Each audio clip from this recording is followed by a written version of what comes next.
Federal Communications Commission has determined the following content to be emotionally harmful. Funny things that you think's funny aren't funny. Give me cocks all the time. I want cocks all over me. The Alan Cox Show kicks ass, man. Welcome.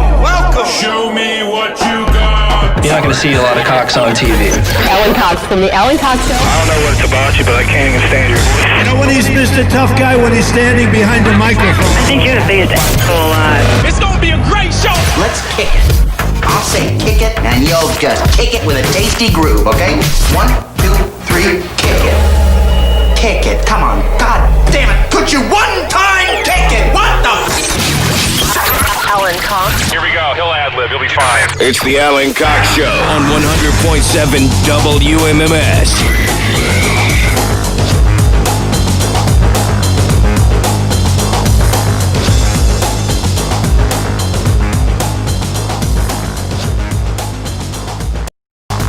Hey, what's going on, gang? Good afternoon. Hi there. Welcome, welcome, welcome. Mr. and Mrs. America, all the ships at sea, friends and comrades, whatever. Hey, my name is Alan Cox. Thank you for showing up. Say hi to Bill Squire, who's right over there. Hey, creepy hugs, everyone. Thanks for listening to and watching this episode of the Alan Cox Show. Don't forget to like, subscribe, and share a cold one with the boys. Thank you to Corgill Dumpwater, who's working back in the video department today. Corgill? Yeah. Corgill. Yeah. All right. Is that Welsh? I don't know. You didn't I don't interact with these people that much. No. Tell them what to do, and then they Yeah, get to it. they do it. Okay. Oh, that's questions. That's I think a lot of them are on the lam. on the lamb. Mm-hmm. All right. Criminals. Oh, not farmers. Corgill is a classic farming name. Right. Hey, there's Mary That's his dump Santora water. right there. Hi, guys. No babies. And Poundcake is back behind the glass. Afternoon, white people. Happy Friday. It is a Friday. You're going to find the latest Poundcake podcast at alancoxshow.com. That's Poundcake's weekly offering, where he kind of empties out his head for your enjoyment, and then you do with that whatever you wish. How long is this week's episode? Almost 50 minutes. Almost 50 minutes. Is that the average runtime of them, or Yeah, people are complaining that they were like, I wish it was longer. You could talk for no 2 one's hours. complaining about that? I swear, people have said it on Twitter. People have called me here. They're like, loving the new Poundcake podcast. Well, then but give them 2 hours. I don't want to do 2 hours. I'll save some for next week. I might do a part 2, you know? What I'm saying is give them 2 hours and they will immediately retract their initial statement. They'll go, Maybe you you're know right." what? You were right, Poundcake. 50 minutes is the sweet spot. You were right. An hour is plenty. I thought an hour. I don't want to listen to a podcast for over an hour. Who has that time? Talk to Joe Rogan fans sitting there for 3 and 4 hours. Oh, no. Used to be, when they would talk early days of social media, they're like, you gotta get people within 5 seconds because people's attention spans are so short. But if you give them something that they want, they'll sit there all goddamn day and pay attention to it. Well, that's what YouTubers figured out, because everybody was doing like little quick sketches, and then people were like, then they started doing these long stories like, I went to Starbucks and they got my order wrong and it almost killed me because I have a nut out, and they make these long, like, ridiculous videos, these vlogs that people dug. The dramatic music behind it. Yeah. And Yeah. let's go back. When I was 8. I'm like, all right, come Hey, on. man, radio has long been an example of that. We give you 4 hours of dumb crap, and people listen to every minute of it. 4.5. 4.5. Even better. Even more dumb crap. Not all of it's dumb crap. Some of it's commercials. That's listenable. Yeah. We're the dumb crap. Yeah. I don't give them the commercials. I only give them the dumb crap. Alan, today's my birthday. I'm turning 35. Any words of wisdom on living the last few years of my 30s? No. I got fired a week before my 35th birthday. So I don't have fond memories of my 35th birthday. It was almost 15 years ago, granted, but that is from Tristan out in Chardon, who has been a longtime super fan of this show, and I appreciate that. Happy birthday. 35. Mary's not there yet. Poundcake's not there yet. Bill is a little bit over that hump. But I haven't been 35 in some time. I was fearing for my life and my livelihood at 35. I thought possibly my career was over. Did that guy say his name? What guy? Tristan. Yeah, okay. Yeah, from Chardon. Well, he's vintage D now, so congratulations. That's the cutoff? 35 is vintage D? 35 and over is vintage D. Really? In the gay world, hell, I feel like I'm 60 now, and I'm only 28. So what's He had a sweet prime, spot. what's, for gay men, what's that prime sweet spot? 19 to 22? 18 to 25. 25 is like, oh my God, I'm a quarter century. So when you hit 30, you're getting long in the tooth. Yeah, they're like, oh wow, you don't want to go to this gay club. This is where all the twinks hang out. If you want to go to the daddies, go to that club down there. Be with your kind. Yeah. But I feel like it's got to come back around again then once you break 50. Because then you're in a whole other strata of like people who want to be in that. Yeah, but there are some twinks that that's their thing. They only like daddies. So you'll get like the 18 to 22-year-olds. They're like, oh my gosh, this guy has his own house. He drives a Mercedes because they thrive off of men who are established and they're still in that college age. Like young straight girls who have that old guy phase. Yeah. Every young girl has an old guy phase. I never had that. Oh, I benefited greatly from girls who had an old guy phase. But you have guys that older you're guy attracted to phase. that are older. I've banged 2 dudes that were like, could have been my dad, age-wise, but I never like dated them, if that makes sense. I had 2 one-night stands with guys that were older. Yes. Does that constitute a phase?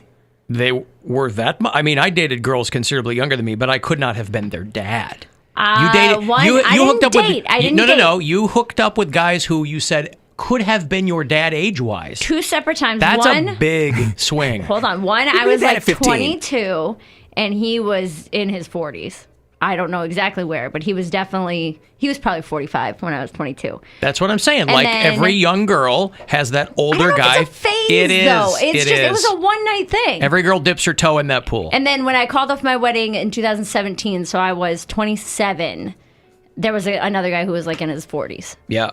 So that's not as bad, but I mean... And he came a-calling or you went a-calling? I don't even remember how that happened. We might have just like met at a bar, He got to be honest with you. He got you at a vulnerable time. Yeah. Oh, She was absolutely. drunk, 2017 was not a good time for me. But it was a great time for the older guys of Northeast Ohio. It was a good time for most guys in Northeast Oh, Ohio. Jesus. Wow. All right. You've lived. I have lived. Putting the cigarette out. Yeah, right. I could tell you some things. I think my biggest age gap is about 15 years. Yeah, mine was a little over 20. Putting your cigarette out on some dude's chest. But I think I've gone both ways, too. Like I've you have. Older ladies. Oh. When I was 19, the oldest I hooked up with at that time was 32, and that was like really old for me. That is when you're 19. Yeah, it was really old then. But then when I was like 22, 24, I had like a 47-year-old.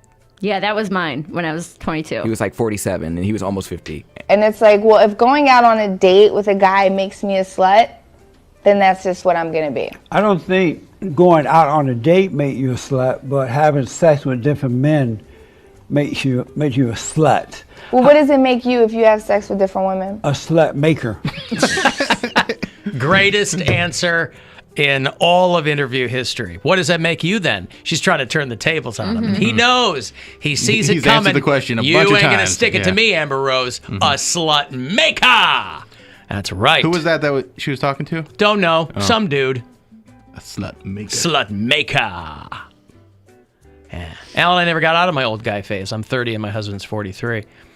Whatever. You know, I'm 10 years older than my wife. But again, you're talking about numerically could be your dad. Yes. Yes. Yeah, that's weird. The other way, though, the furthest But hey, I the went, heart wants what the heart wants. Ew. 2018, I talked about it on this show when I hooked up with that dude who was like a college hockey player who was 21, I think. Oh, he wasn't a former college hockey No, player. he was a current college hockey player. So you weren't even 30 yet. That was 2 years ago. I was 28. And even that was like, oh, you are so young. Like 21 to 20. That's a big age difference. But he's an athlete. His body was perfect. I'm sure. Couldn't listen to a word he said, but didn't need to. Sure. Right. You were guilty of a lot of high sticking.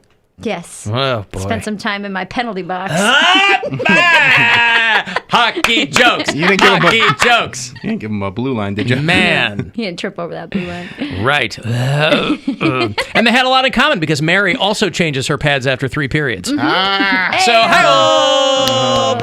All right, I've got to take a break. That guy loves the puck. If you... It was from half court. Almost got it in that tiny little hole, too. Almost won the $100,000.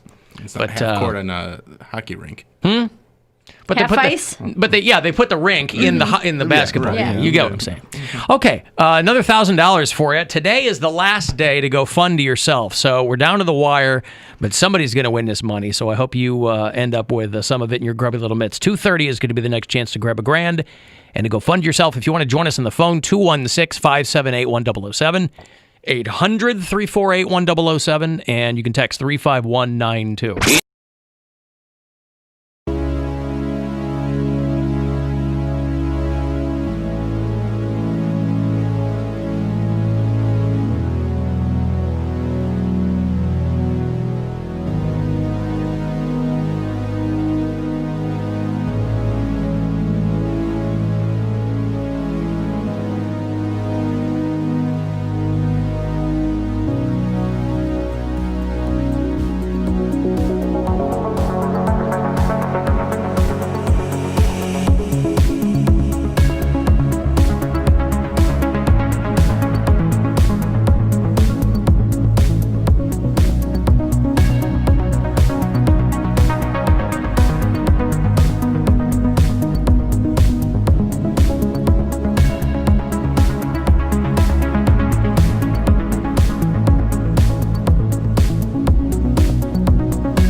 everywhere with our free iHeart Radio app. Now #1 for podcasting. Time to be thankful. The 2020's almost over. And for all your favorite music on your very own favorites radio station on iHeartRadio. Yep, there's a station that plays nothing but the songs you've thumbed up and listened to the most. All on one personalized station that no one else has. You can even share yours with the people you're thankful for. My Favorites Radio, only on iHeartRadio. #1 for music, radio, and podcasting, all in one app. The Alan Cox Show is back.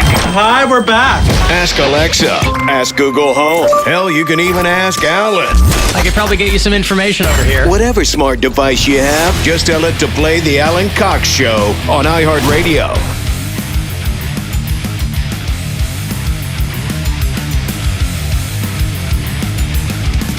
(216-578-1007) if you want to join us on the phone. 800-348-1007. 35192 to text me. 15 live shows left in 2020. We'll only be here Monday and Tuesday of next week, and then we'll be out the remainder of the week for Thanksgiving. Jeremy Piven is going to be on the show on Tuesday. He is doing something at Hilarities on the 1st and 2nd of December. I guess was he bored at home and going out on the road? He's a stand-up now. He's done stand-up for like a year or two? I want to say 2 or 3 years, yeah. I don't Since think he it's got been kicked that out of long. Hollywood. Think it's like, I heard of him first doing stand-up, I feel like last summer. Okay. Well, he's coming through. He's doing a couple. Other you guys work on those shows? Nope. Okay. December 1st and 2nd, he's going to be doing Hilarities, so he will join me on Tuesday's show, and then we'll be gone the rest of next week. Week in Cox is going to be this Sunday morning. That part will remain unchanged. Mary and I will be hosting this week. Oh, hosting the Week in Cox. Yes. All right. Poundcake taking a break from it? I just don't like working with him. Well, and I was worried about this, too. That was fast. This is what I was worried about, is that Bill and Poundcake have been the hosts of Week in Cox for a while now. And as everyone on this show begins to spread their wings and do other things, I didn't mean to rhyme, just worked out that way. You better keep it going. There would be some things that would, I don't know. I don't know. It used to be the three of us. There would be, that's one too many. But that there would be maybe some animosity would grow. And clearly, as Poundcake's podcast has exploded onto the local scene, hell, I'll say regional. That there might be a little bit of animosity, and so I hate to think that it would work its way into the Week in Cox. I don't want to say that's what it is. It definitely contributes to it, but it's one of those Other things things. where, just overall. Well, listen, it happens to the best of them. It happened to Guns N' Roses. It happened to the Rolling Stones. It's happened, ye old creative differences. There's just certain things that he's said, and I've let them wear on me over the years. And please elaborate. The things you've said over the years that he's, hey, I molest children. Yeah, that's one of them. That took a long time to really kind of sink in. Trans people ruined everything. And that one hits me personally. Of course. I can't believe you worked with him. I think it shows great, you're very magnanimous to have worked with him as long as you did after some of his most controversial statements. I've got another one of his most controversial statements here. Blah, blah, blah, blah, blah, blah. Right. People were very upset. Speaking in by tongues. Bop, bop, baloo, bop, bop, bamboo. That's right. Confiscated. People were very offended by that. They were like, all the English majors, they were like, I'd rather hear him molesting children than destroy the English language like that. I like how he's like, come on, say it. So what you got to say? As if I didn't wasn't think about setting up him. these- Let me watch you poop. Yeah, didn't think about It's a that. lot of evidence. A lot. Hey, you a bitch. I'm so stupid. And that's my problem. I don't think before I speak, and that's why. Because I'm stupid. Because I'm stupid. Name one. I don't think before I speak. Always a great pattern for a professional communicator. Always great. So, You're just Poundcake. already on the defensive. So, Cody, we've got a spot here at our radio station. We'd love to talk to you about moving here. And what would you say is your kind of biggest character flaw? Well, I don't really think before I speak. All right, it was great meeting you. I just kind of feel the vibe. Plane ticket back? Sure. Yes. Everybody has their own code for lack of preparation. You had a job that flew you out to interview and then flew back? Yeah, all the time. Wow. Yeah. That's cool. Well, here's what I did, too. When I was talking to the radio station in Pittsburgh, I wanted to show that I was going to be a team player because I didn't want to tell them what they were really going to be in for. So they were going to fly me out. And I was living in Michigan. And I go, you know what? I'll drive. Save the money. I'll drive. I've never been to Pittsburgh before. Just give me a hotel room, which I knew they would anyway. Just put me up for the weekend. Then I'll drive. I'll save you the airfare.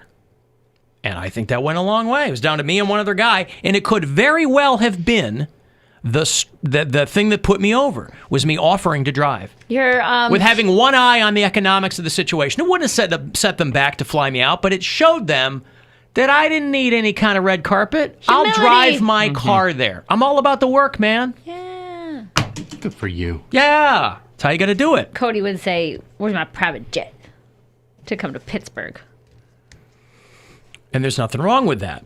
If they go, hey, we'll fly you out, there's nothing wrong with it. Okay, thanks, cool, right? First class. When Stockholm, Sweden wanted to hire me, I could not tell them I was going to drive. You could have. You could have made it work. You could have gone up through Canada, across Iceland and Greenland.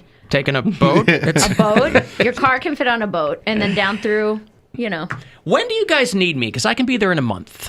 But you don't have to pay for it. But you don't have to pay for it. Reimburse me for gas. Tell you what. In the ferries. Put me up in a shipping container. Whatever the boat gas is, you can cover that. Boat gas. Boat gas. Hey, Mark in Berea. Hello. Yeah, Mary Santora's from Berea, We're not I believe. supposed to talk Oh, about my God. Don't talk about her Berea roots. They're Makes people showing. mad. All right, go ahead, Mark.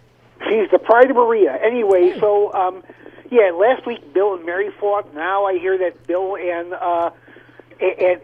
Poundcake are on the outs. And I gotta say, it hurts me to hear you guys fighting amongst yourselves. I mean, I just want you all to be friends. Is there anything that the audience can do to bring you back together again? Absolutely not. I'm seeing this program has become riven with animosity, and factions are breaking off, and egos are getting in the way, Mark, and there's just demands. And it's been a long time coming. Animosity, it's been building and building, and finally I knew eventually there would be a personality Vesuvius, if you will, around this place, and all it took was for there to be fewer people in the building, fewer distractions, and all of a sudden everybody becomes laser focused on what they don't like about the other person. And then I got to deal with somebody who's calling, trying to be nice.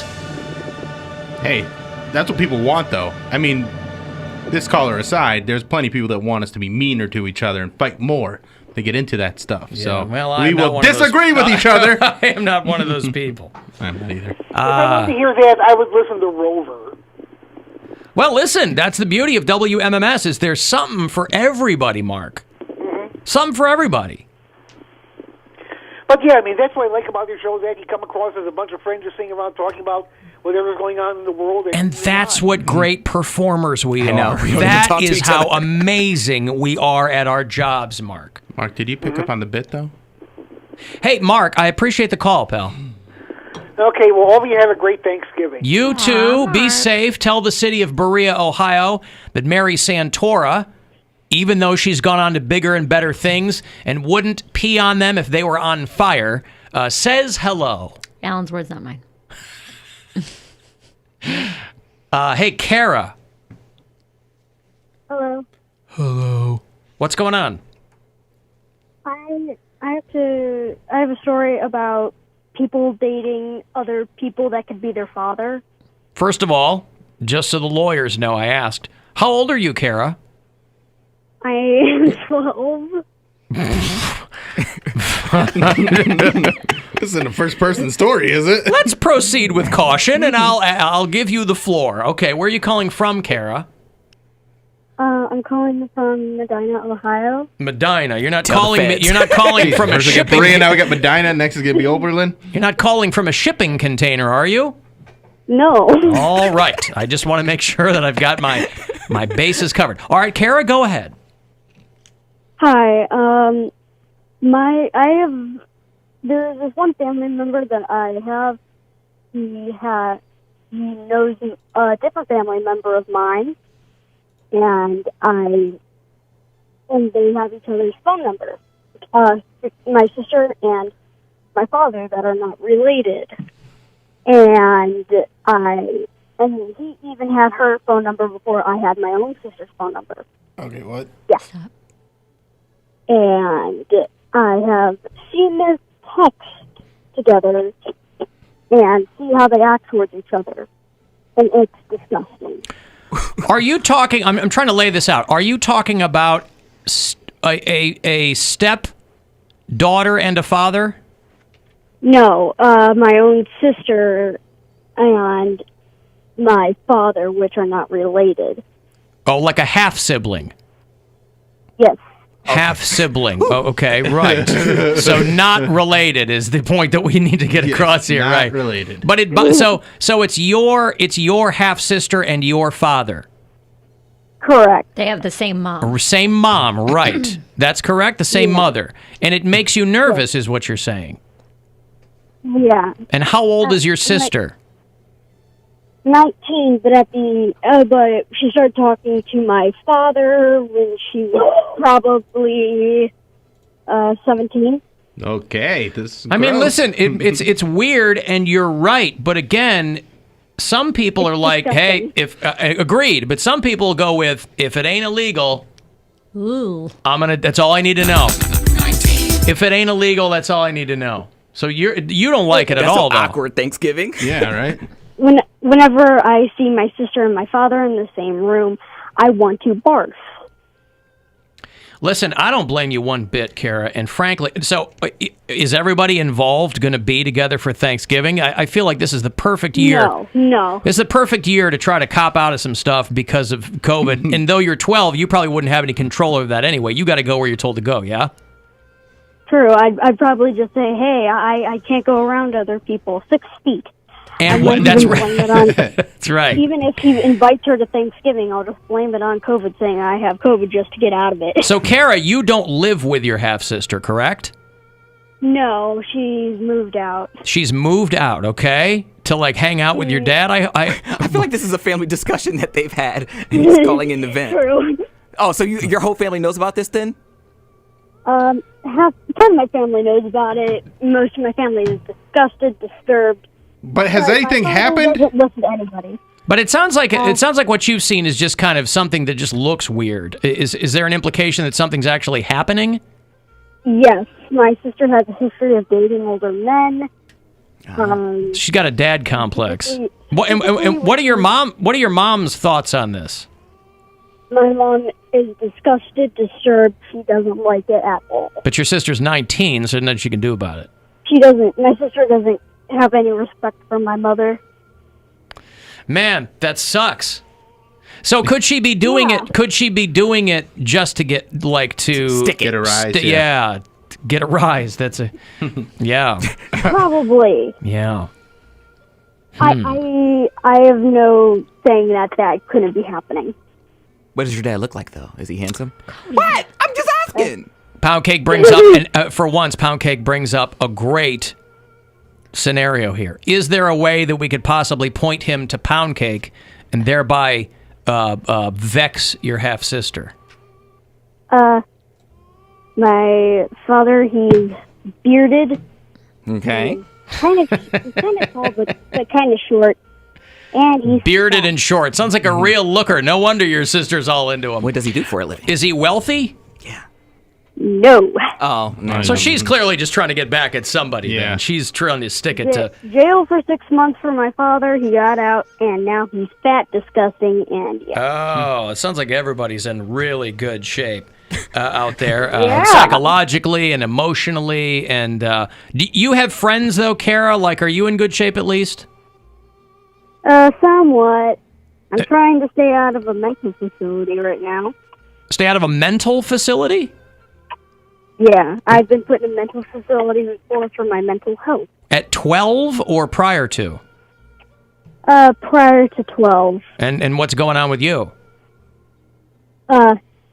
Nothing, really. Just trying to stay home and trying not to get too irritated where I punch someone in the face. Boy, I'll tell you what. Me too. I'll tell you what, Kara. I'm 49, and that's the same thing I try to do. Is I try to just try not to punch people in the face. It doesn't get any easier as you get older. I'll tell you that. I know it's not what you want to hear. It just gets worse. Well, It gets worse, and then you eventually end up punching someone, and then you feel a little bit better. I don't know about that. Maybe break for a wall or you might feel better for like 2 seconds or something, but then the aftermath can. But I mean, you're. Are you currently okay? I mean, you feel like you're keeping your head above water? I'm trying to, but when I'm at my dad's, I feel like I'm drowning. Yeah, I understand. Yeah. There's a lot of weird stuff going on. I mean, you sound like you've got a good head on your shoulders, though, or at least you're trying to. Yeah, and I'm even smarter than my father. That doesn't sound like a high bar, but I'll take your word for it. So what's the school situation for you? Are you doing it on a laptop? Are you going in? What? I'm going in school. I do not like it at all. My school needs to shut down because there are so many cases in my school, but they just are trying to make it at least a Christmas break. Really? Okay. But who knows if that's going to happen. Yeah, I don't know. Well, listen, don't be a stranger, Kara, all right? Let us know how you're doing along the way.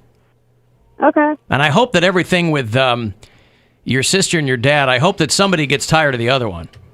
Half sister, half dad. Whatever. I don't Mom's pogo scissors with her own daughter. Well, good luck, Kara. I appreciate the call. Yep. Thank you for letting me come on. Yeah, take care of yourself. I will. There's Kara, who's 12, who's in Medina, and boy, has got some things going on. Right. She's lived. I wish I could hand this $1,000 to her directly, but Right. unfortunately, she's 12, and somebody else has got to win. So you can go fund yourself right now. Good luck. Hey, it's Rover. Go fund yourself. Time for your shot at $1,000 now. Text the nationwide keyword LOVE to the number 200-200. You'll get a text confirming entry plus iHeart info. Standard data and message rates apply in this nationwide contest. That's LOVE to 200-200. Good luck and go fund yourself from 100.7 WMMS. Listen, what's good for thee is not always good for me, and vice versa. And so, you might have noticed it was a glaring absence that I neglected to tell Kara that perhaps she should just call her father an old crone and feel better about it. I don't know that that's an appropriate thing to do, but that's a strange situation. Yeah, it's real weird. Because when you're 12, you don't have, I assume, you don't have control over someone putting you in a mental institution. You don't have. You get to be 18, 19, and, you can't be committed, as I understand it, without your own consent or whatever. But when you're a kid like that, it's weird. Very strange. So let me try to understand this, because the math was hard for me. So they both have the same mom. Her dad and her mom's daughter. Okay. It's Kara's half-sister. Mm-hmm. Like Kara and her sister have different dads. Yes. Like my children all have the same dad, different moms. Got you. Okay. Yeah. The disrespect. This happens with these blended families. I feel like it goes beyond that, though. I think it's just a thing where if her sister is just out there, like, doing whatever, the dad's just another dude. Like, who cares? He's been on the inside. And if she's trying to actually get a rise out of her mom through the situation, she's going to act a certain way around him to get that rise. Whatever, I do what I want. What I'd like to know is down the road, she's 12 now, let's say when she's 19 years old, 18, 19, 6-7 years from now, I'd like to hear, she won't be able to call us here because we'll all be long gone or dead, that, she won the lottery or something. Right. And she can just say, F all y'all. I'm out. I'm out of here like Vladimir. But yeah, whatever. The Alan Cox Show After Hours line, by the way, people always leave us messages there, and you can too. It's 216-986-8903. Alan, it's Waffles. Hey, I think I figured out your gnat problem. I've been thinking about this for 2 days now, and you know how birds are just drones that belong to the government? I think the gnats are just mini drones made by DeWine to watch us to make sure we're wearing masks and that we're home by 10. It's crazy how technology just keeps getting smaller and smaller. So, yeah, you better watch out. I hadn't thought about that. I mean... Really the only logical explanation. Yeah. We did get some guidance, by the way, from management about what's going on, and they said that it's simply because there are so few people working here now that the pipes just don't have the normal amount of use that they normally do. The water is just not flowing around like normal, and so that's why we've got this gnat problem, which makes perfect sense. But the more I thought about it, I was like, okay, I guess that makes sense more than anything else, but do we really have a lot of water flowing before? Like, well, just bathroom and bathroom. I mean, it's not like people were and- really. That kitchen sink is barely functional to begin with, so it's not like people were using that. Yeah, but they were. Yeah, they were. Were they? rinsing out coffee cups and lunches food and stuff like that. Okay. And then you also have to think of like all the other floors too contributing to it, because those are going to be. Yeah. Okay, you're right. I always forget about. Yeah. Okay. They're not being used. Gotcha. Okay, I've got to take a break here, but thank you. I mean, listen, they're not mutually exclusive. Just because we have a gnat problem does not necessarily mean that they are also not government drones. I mean, but that just means that I've destroyed a lot of federal property over the past few weeks. Maybe it's one of those things where they're waiting until you get to a certain amount of money before they arrest you, so it can be a felony. Oh, I see. All right. Sir, you killed 23 gnats at $100,000 apiece. Yeah, so. larceny. Okay, I've got a break. If you want to text 35192, if you are on hold, I'll get you on the other side of this. And you can watch, if you like, at alancoxshow.com. Yeah.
216-578-1007 to join us live. 800-348-1007.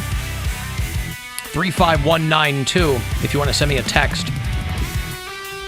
You can watch AlanCoxShow.com if you listen on the iHeart Radio app. Tell me where you do that, if it's out of state or the far-flung reaches of Ohio. Hey, Charlie. Hey, that's me. Charlie, what's up? Hey, so you guys were talking about you don't know if you have a take or whether or not you can go into the mental hospital when you're younger. Well, I assume that when you're 12, like Kara said she was, that you don't have any, like someone's going to commit you against your will, quite possibly. Yeah, when I was 14, I was a freshman in high school. I had to go to the mental hospital for a while. For what? And, well, two of my friends were hit by a car and killed down the road from me. Same car? And, yeah, they were hit by a car. They were walking on the side of the road. Okay. Here in Coventry, where I am, there are no sidewalks anywhere. Right. And they were walking down the road, and this girl was texting and driving and swerved and hit them. There were four of them. They hit three of the people, and the two girls died. And the one guy that the girl hit was in the hospital for a while. Are you trying to tell me that all of these don't text and drive advertisements are not landing with America's youth? Is that what you're trying to tell me? Or We're adults. bombarded with, hey, that text can wait. Don't text and drive. What you're telling me, Charlie, is that people are ignoring that. Clearly. With disastrous consequences. Okay, so you were so distraught, you were having a super hard time with that, and your parents thought, well, we're going to commit you? Well, the thing is, it wasn't till the year after. So they were hit and killed in 8th grade, and it wasn't until my freshman year I'd gone so far off the deep end, I started to participate in some unhealthy practices, I will Yeah, say. but it's probably PTSD because you saw such a traumatic thing. Yeah, I am still diagnosed with major depressive disorder, PTSD, and severe anxiety. Okay. And I reached out to one of my old teachers and was like, I just don't see a light at the end of the tunnel anymore, this and that. And I was in the mental hospital the next day. I remember leaving school and going straight there. And what they do is, if you go, I was at Akron Children's, and you go for a mental evaluation. They bring you to a part of the hospital I've never been to and sit you down on this, we'll call it a bed, but it was basically a cushion on board. And the only thing in the room is a TV in the top corner with a box around it so you can't take it off and hurt yourself. Yeah. And one of their counselors come in and give you a bunch of questions and evaluate you. And if they don't think you're fit to take care of yourself and be alone, then in their strongest suggestion, they talk to your parents and say, would you guys prefer we keep him and help him or her or whatever? They were worried you were going to hurt yourself. Yeah. Yeah. And they talk to your parents, and then your parents leave and they talk to you, and then your parents come back and they talk to all of us. And I remember the counselor looking at my parents and looking back at me and saying, if this were my kid, I would leave him here. And how long were you there? I was there for a week and a half, I believe. And that was the right move in retrospect? Yes, Yeah. absolutely. I went, and it was hell on earth for a week and a half. But looking back on it now, I'm a senior in high school now. I'm 17. Looking back on it now, I wouldn't have done anything different. First week's the toughest because you got to get through the gang initiations, and then it's the branding, and there's Jumping in. the whole thing. Yeah, Yeah, what do they- blood in, blood out. That's the tough part. What do they do there? Like, what do you do? What do you spend your time with for a week and a half? Macrame. There's different things. So since most of us were still in school, you would wake up at like 6 o'clock. They would take your vitals and everything, give you medicine if you needed it. And then they would let you kind of go back to bed for a little bit. And then they would come back in and get you. and you only wore like scrubs and socks. That's all you were allowed. And sounds fabulous. Eventually, you would leave your room and you would go to school. So it's one teacher in this little room, and your school would send booklets of work because the schools aren't made for suicidal kids. Send booklets and booklets of work, just not really thinking about it. I ended up failing algebra that year because I just couldn't mentally keep up with it. But after that, you would go to your first counseling session, which it was all group therapy because they couldn't have enough one-on-one time. And eventually, what would end up happening was you would go to lunch, which was with a group again, and then you would go to another group therapy, then we'll call it PE, and then you would go back to bed and repeat. So, Poundcake, you'd probably get a few naps in. You'd get to be in scrubs and socks. But there's physical activity. But there's physical activity, and there was some schoolwork. Yeah. It was some schoolwork, obviously, because Charlie was still of school age. I think it would be great if Poundcake committed himself, and they still made him do schoolwork from, like, freshman year of high school. Spelling tests? Yeah. They're like, oh, no, this kid needs to stay in here. This kid is never getting out. We hesitate to say kid, but this kid is never getting out. Listen, I got to move on, Charlie, but I appreciate the call. I'm glad you're doing well. Yeah. All right. I'm doing great. All right, good. Thank you. There's Charlie, who had his, freshman year in high school was tough with him. Did he say, Bill, you said this, but did he say he saw his friends get hit? No. Or they, No, okay. he He didn't see it happen. But he experienced the trauma from it. Gotcha. That's what I Okay. meant. Hey, Mary. Well, hi. Hi. I normally call into Rover's show. Hi, Alan. What's going on? I've been listening to your guys' show for the last, 2 weeks now. and I'm kinda liking it. I'm digging it. And what? I'm sorry. I'm at Costco, and it's crazy. Oh, you got to wait in line for them Kirkland towels. Yeah. Well, I've been here 10 years, Mary. Where you been? I've been listening to Rover. I'm a loyal fan. Well, we're both here. You're allowed to listen to both. Yeah, it's The not station prefers it, It's honestly. not mutually exclusive. Yeah, we kind of like people who don't go away at all. Mm-hmm. Yeah, I'll listen to you guys from now on. I'll add it into my podcast repertoire. There you go. I'll let you know that, I could be a bureau chief. I don't know what. Where do you live? I am currently in St. Louis. Beautiful. I used to be on in St. Louis. I was supposed to be there this weekend. The Lou. Okay. So, yeah, that's right. Are you East or West St. Louis? I am right outside the city, so I'm St. Louis County, but I can see the arch from my house. Oh, I see. Are you going to school there, or what are you doing?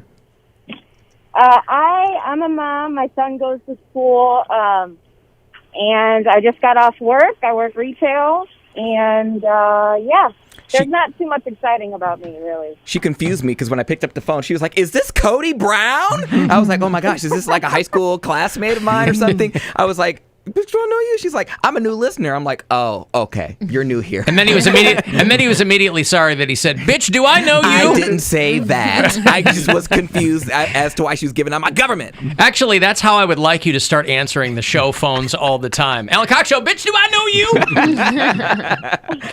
Right. Okay, well, listen, welcome, Mary. Better late than never. And tell everyone there in St. Louis that we said hello. Every single person. Every single check with person. them, too, so- I want you in Spanish Lake and in Florissant, and tell them I said hello. Alan says hi. Thanks, guys. Shout out Granite City. All right, thank you. There's Mary in St. Louis who somehow found the show after 10 years. Listen. Oh, she's listening to Rover. And she's in St. Louis. She must have Is he left the app is he on in St. Louis or he? Well, that's what I'm saying Yeah. though. I mean, she's listening to Rover on the app in St. Louis. Yeah, I don't know where he's on, but I imagine. But he's not he's not on the radio in St. Louis, so she's listening to the app in St. Louis, and then which would make sense why it took so long for her to figure it out. Really? Yeah, Because if she's not listening to the station, she's not going to know They probably have suggested what else is on. It probably was suggested after like you listen to an entire episode. They probably have like Alan Cox Show. Boy, they should really figure that out. As much as they like us to promote this app, I can't get the goddamn show on the app right away. I got to tell people to go to other platforms because they can't figure the thing out. And they're not even they don't immediately suggest other shows on the app. Like I don't know what they do on that app because everything seems so, I don't know. Why don't they just put me in charge of the app? Why don't I just do everybody's job? I would. That'd probably be good. Man, I can't figure it out. Emailing those guys for something every day. Hey, guys, promote the other show. Not shows. You don't have to give a whole bunch of people a bunch of time. I mean, if I look at my recommended artist radio, it's not stuff that I would listen to, so they need to work on their algorithm a little bit. Hey, listen, if you're looking for lockdown hobbies, Lego has just dropped their largest set ever. We've talked about that Millennium Falcon, which is 7,000 Lego pieces or something. Lego has dropped the Roman Colosseum. Whoa. That is 9,000 pieces. God damn. So How much does that cost? Probably $1,500. Yeah, I was gonna say like $2,000. If you've got a lot of time, it is $550. That's cheap. That's cheaper than I thought it was going to be. It is cheap because who the hell wants to build the Roman Colosseum when you can build the Millennium Falcon? I mean, you can build a Millennium Falcon, or you can build like a Star Destroyer. I got some cool ones. So, the largest Lego brick set launched to date, 9,036 pieces to be precise. You can recreate the Colosseum in Rome. The Colosseum in Rome, by the way, as it stands now, not as it was originally built, as it stands now, would have been more pieces had they done the OG Colosseum. Well, that's so they can release another set in a couple of years. Director's cut. How it is now, and now you get the OG one. That's right. And that one's going to cost more. It's the one with the commentary from the original architects. And some lions in there. I was going to say, does it come with like a Russell Crowe action figure or anything? But it does not. So you it's going actually to be. have to spell "Are you not entertained" with Legos. Are you not entertained? Lego. Sorry. Lego is the plural, Mary. We're not doing that. They're Legos. Lego. Nope. All right. You can use that as your Mega Block. Listen to me. I will. A little bit of advice from me to you. Ready. There are 3 groups of people who are very sensitive, and you should do your best to not upset. Lego fanatics. Cyclists, pit bull owners, and Lego aficionados. Because if you call them Legos, goddamn, will they be all over you. The plural is Lego. All right, cool. All right. I'm just telling you. I'm telling. Help me help you. Okay. I'm just letting you know. Okay. So is the plural to like Eggo waffle just Eggo? They say Lego my ego. You ever see anybody eating one? They're always eating 2. But it's Eggos or Eggo? They say Lego my ego. And if they're eating 2, I take that to be plural. Okay. Now, just because it rhymes doesn't necessarily mean that they're going to be following the same. But I'm going to err on the side of caution. Now, I think it's also safe to say that there are probably a lot fewer Eggo waffle aficionados out there who are similarly thin-skinned. They might not care what you call it, as long as you call it delicious. What were the Lego like rip-offs? I know there's Mega Blocks, but then there's like another one. I can't remember what it's called. Mega Blocks, I thought, were bigger ones for toddlers. Well, there's Duplo. Okay. And that's under the Lego umbrella still. Okay. And then there's Mega Blocks, but then I feel like there's one other one that Creo? Lincoln Logs. Creo, maybe. Well, Lincoln Logs are Lego for Amish people. I loved Lincoln Logs. There's Playmobil. That's for Playmobil. That's for little what it is. kids. They tried that. They Yeah. after the Lego movies were so popular, they tried to do a Playmobil movie, and people go, "What the hell is this? Right. What is Playmobil? It sounds like a gas station where the slide." That's the one I was thinking of. Playmobil. But you can build yourself a, that has 9,000 pieces, but you can build yourself a cruise ship that is 4,950 pieces, right? And then you can tip it sideways in the tub and play Costa Concordia. Aww. Or you can get a bunch of like green-faced figures and play COVID Cruise on it. Not Titanic? You're not going to put 2 on the end? No. Nope. A little violinist? Not going to do that. A Draw little me like one of your cellist? French girls? Yeah. One of those? Alan, I sympathize with young Kara's struggles. I also grew up in Medina. Hey, me too. So did young Bill Squire. And he still suffers from post-traumatic Medina disorder to this day. PTSD. Because that's the mascot for the high school. There you go. What's the mascot? The Bees. The Medina Bees. Yeah. Ah, all right. Alex Trebek has, of course, passed, but he still speaks to us from beyond the grave because they are still airing new Jeopardy episodes. He did them right up until his death, and the very last Alex Trebek episode is going to air on Christmas Day. The one last night, yesterday, was World Pancreatic Cancer Day. And so he made a comment about it because he knew when it would air.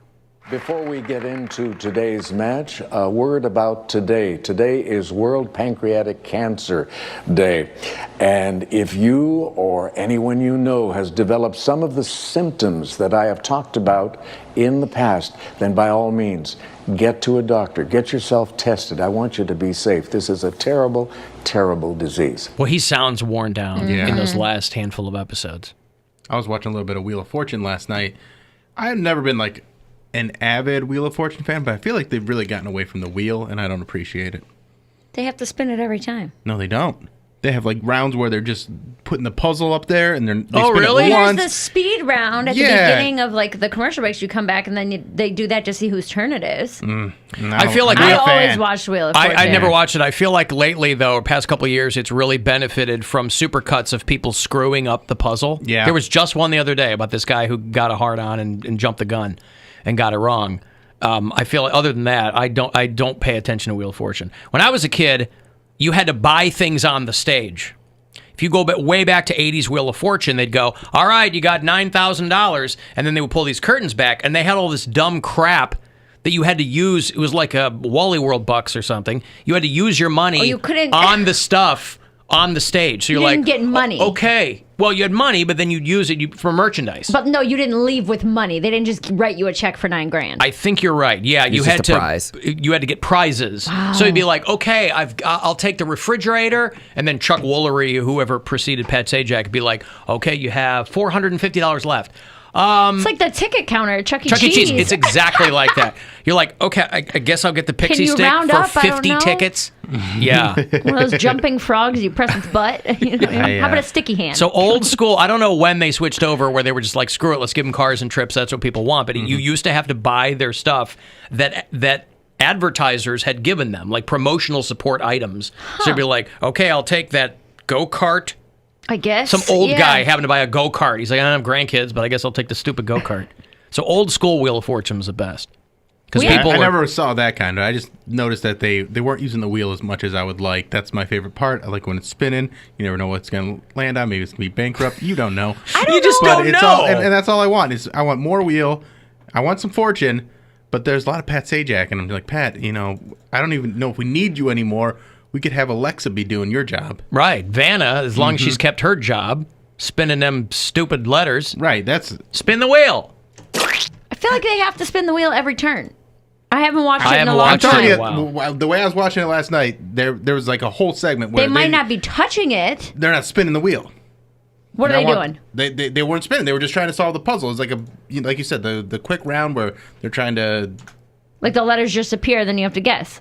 Something like that. I don't know, but there wasn't enough wheel spinning usually, for old Bill. That's Bill likes some wheel. The second segment where It's they not play called- a game. The first segment. The second segment is like they do the customer. What are they called? Contestant introductions, and then they do a quick round, and then when they come back from break, they do like the spinning one. Do we still have those iHeart Media wheels that we used to use at like all our promo events? No, I think they got rid of them. I think they got rid of them, threw them out. I've got a clip from last night's Wheel of Fortune. To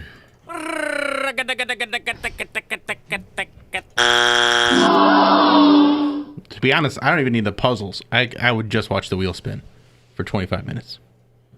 I don't think anyone would watch the wheel spin for 25 minutes. I mean, what's the end game there? You see where it lands. You go, And then I what? landed on $700. Neat. Spin it again. Spin it again. Hey, maybe you're going to get on bankrupt. Maybe you'll get on bankrupt this time. Look what happened.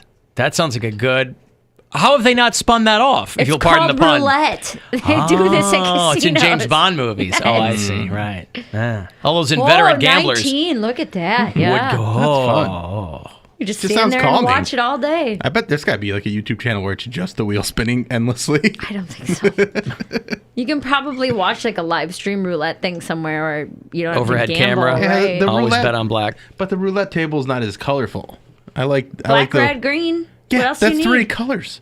The Wheel of Fortune wheel has got the whole. And if like, you're it's got 'em all. colorblind, it's even fewer. Yeah. If you're colorblind, none of it makes any sense. Though I guess there's glitter on There- the yeah, Wheel sometimes. of Fortune wheel.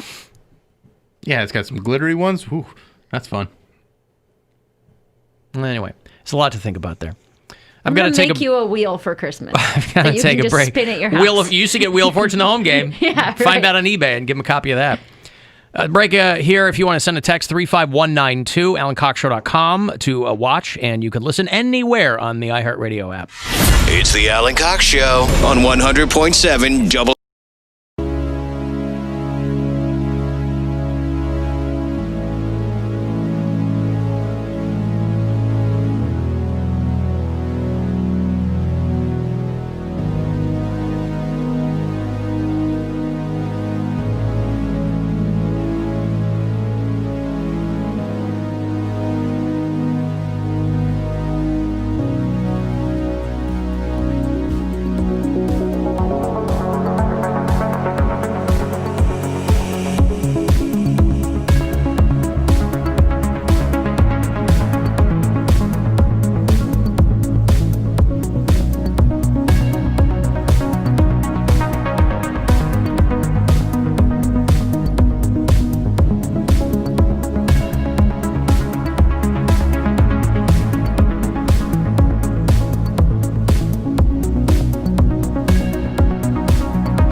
816-578-1007 if you want to join us live.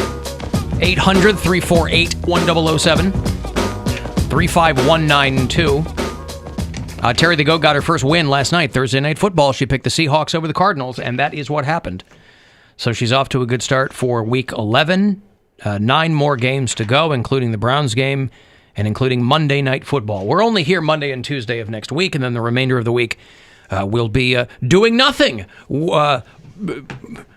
Not with our families, but sitting in our homes. Yeah, Like Mary's so at birthday home. on Wednesday. Yay. Right, she'll be 31 years old. 31 years old. I remember boy, it felt like at least a good 18 months of run up to Erica's 30th birthday, and the serious mental decline that she was going through in anticipation of turning 30. I think Poundcake was probably front and center for that, but we got a lot of it here on the show too. Yeah, that was she fun had to a do. difficult time approaching her 30th birthday. And it was fun to rub it in. But she had a dirty 30 though. That was fun. That was a fun. Yeah, I was there. Spent too much money.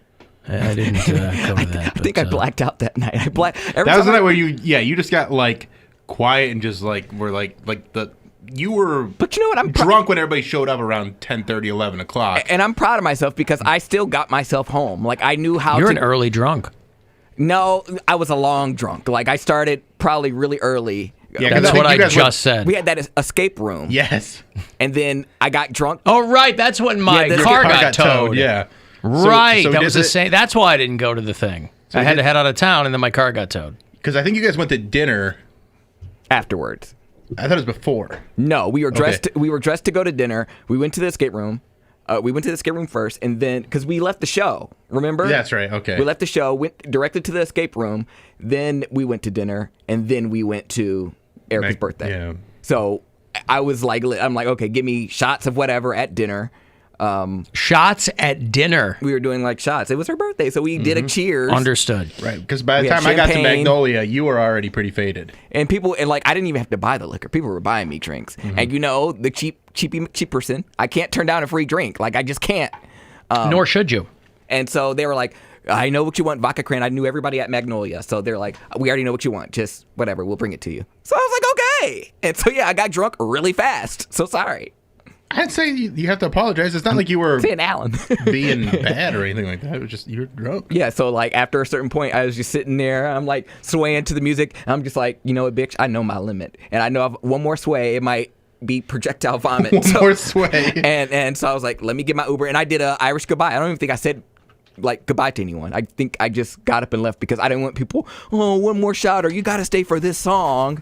You know how people get. So I was there embarrassingly early. I got there at like 8:30 or 9. 5 o'clock. I was so there was like nobody. They're unlocking the club, and Like, Mary's in line. The DJ's setting up, and I'm just like, where is everybody? And like I went by myself because like I knew you guys, you know, that was it, and Erica and stuff, and I was drinking at the time, but I had maybe 2 or 3 drinks before I got there, and then I knew the manager at the bar from working at a different bar. So I kind of just like stood. She wasn't doing anything. There was nobody in there. So we like kind of BS for a little while until like one at a time people that I kind of recognized, like salespeople and stuff that I'm like, oh, I think I met you once at an event. And just like leeching onto anybody that was around because I was so early. And then like was there. Erica's family was there too. They surprised her. Yeah. So then I was like, oh well, Mama Wendy's here and Steady Dave's got to be here. Party Wendy. So I was like, I got to take shots for them too because you know they only have one drink.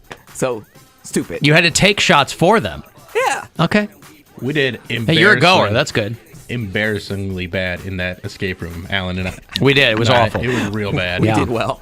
And yeah, it was a great weekend for me because I was due to hit the road and get out of town because something was going on with my older kids. And I go outside and my car had been towed because I didn't see the sign. I was running late to the escape room, and so I parked on the street. Like, it wasn't in front of the Barley House or something, but it was, I guess, too late to have parked there. So I had to get an Uber home. I had to call.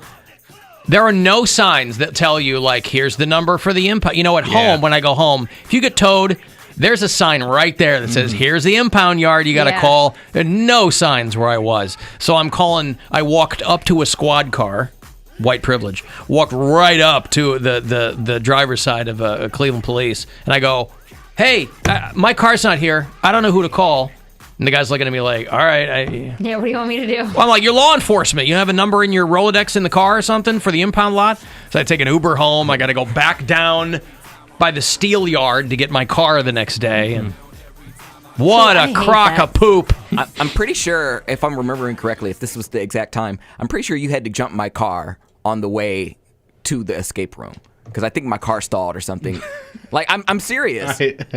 Was it me or was it Alan? I think Alan did, because Alan had the jumper cables. Yeah, I had the cables. And I had it to was jump just your a bad car. day for everyone. It was a rough day. And then I was like, I just need to get drunk. I need to release. I need to be free. Yeah.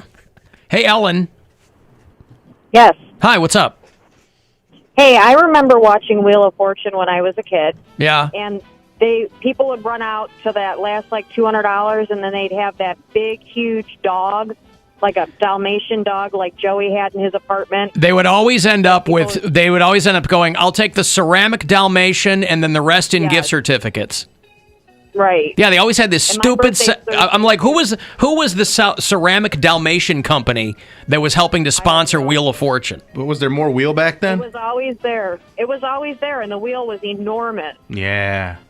Now they use like a little plastic cup to hold on to the wheel to spin it so they don't get the COVID. They do. They don't. Because I see. Yeah. Yeah. The Everyone COVID has cup. their little, it's a condom for the for the wheel. Yeah. All right. Good call, Ellen. Thank you. And it's my birthday Thursday too. So Hey. Different day than That's okay. Mary's the Mine's Wednesday. Wednesday, but that's all right. Ellen, I know a woman never tells and a gentleman never asks, but I'm not a gentleman. So how old are you going to be? I'll be 49, but nobody knows how old I am. Everyone all right. gives me 10 or 15 years younger. So you're my age. Well, humble brag off of Ellen here. Yeah. Oh, everybody thinks I'm 15 years younger. You don't know that. Yeah, I do. I know that. Well, nobody thinks I'm 15 years younger because I keep telling them how old I am. That's my fault. All right, well, happy... birthday right before Thanksgiving sucks because you never get a cake. Pumpkin pie. Everyone's like, "Oh, we're gonna have pie. We're gonna have pie. Why do you need a cake?" You don't even get that DQ turkey-shaped cake? No, my dad used to get me a horse cake when I was a kid, but he's not around anymore. So a Dairy Queen horse cake because I have horses. Well, but I was going to say, nobody has, in his absence, nobody's picked up the horse cake mantle? No, it sucks. I feel totally gypped. I guess so. So anybody who knows me out there, bring me the horse cake. Get her a horse Yeah, get Ellen a horse cake because she's turning 49. It'll be a last horse cake of her 40s. Oh, it will be. Oh, now I'm sad. It's something to think about. My birthday. Right, all right. Well, email me your address, Ellen. I'll make sure you get a horse cake, all right? Oh, that would be awesome. All right, there you go. There's Ellen, who is convinced that she looks a decade and a half younger than she actually is. Good for her. I call nonsense, but all right. Hey, Justin. Hey, how's it going? What's up, dude? Not much. I was just calling in. I was parked downtown, kind of similar situation. Oh, good went for to my you. car. Yeah. Went to my car, and there was glass everywhere on the ground. And I was like, oh, man, someone stole my car. So I saw a cop. I walked right up to him, and I was like, hey, man, someone stole my car. And he kind of laughed at me. And he's like, no, I just towed it. I was like, really, man? So I had to get an Uber home, or I called someone to come get it. What? How did he explain all the glass? Poundcake's mom hanging around your car? Oh, all right. They were towing everybody right there. Like, literally just in the line. And they had these signs that were hidden behind bushes. Yeah, I bet. So it was like $270 later. Oh, it sucks, man. Oof, I wish mine had been $270. All right, thank you, Justin. By the way, you're the one who tried to foist that stupid story about your mom breaking glass on us. So don't give us a hard time when we bring it up. First of all, you're the one who thinks your mom is a mutant. Not stupid story, first off. And she's not responsible for a glass that she ain't around. She's not just like... I asked if your mom was around. I don't know what your mom does in her off hours. She could be walking around downtown Cleveland. She's afraid to take the highway, but somehow she'll just be wandering around West 6. Maybe she took a bus. She likes to have fun, I assume. No. No. No. That's because she's working all the time. No, hush. No, she's not working all the time. She has days off. She does What does she do on her days off? play stuff on her tablet or watch TV. So on her days off, she's like, I literally want to do nothing. She doesn't want to be bothered. Well, good with for her. anyone or anything. I understand what she wants that. from Mother's Day is to be left alone. Right. It's And the a greatest Walmart gift. chicken. Greatest gift you can give her is solitude. Do not call me. Do not text me. Do not pull up. Do not slide through. Leave me alone. Do not pull up and or slide through. I'm like, you're an easy gift. Easy gifter. So are you going to be Thanksgiving with your mom? I was just going through this debate. No, my mom is at home and she's waiting for something happened with her furnace, so she's waiting to get that fixed. So she couldn't come anyways. But my family is having a gathering, and I told them I'm not coming, and they're butthurt about it. But I don't understand what they want me to do. I don't understand how my family is living under a rock. Dude, Gwen and I have been invited to a handful of small gatherings over the past couple of months, and we have politely declined each one because we're like, thank you, but no thank stop you. doing it politely. And well, no, we're not going to be dicks, but we're kind of like, no. And each one has subsequently produced COVID cases. Each one of these things we've skipped out on. We had friends in Detroit that were having, our friend was going to, they're both our friends. They were throwing him a surprise 40th birthday party, and they wanted us to come. And we were like, we just can't. We cannot. And they ended up there with, it was in a hotel ballroom, and they ended up with about, it looked like 30 people. A big ballroom, but they posted video that we saw afterwards.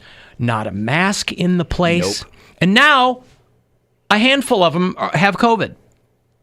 And I'm like, what is going on? These are like people we know and love and whatever. I'm like, what is going on, man?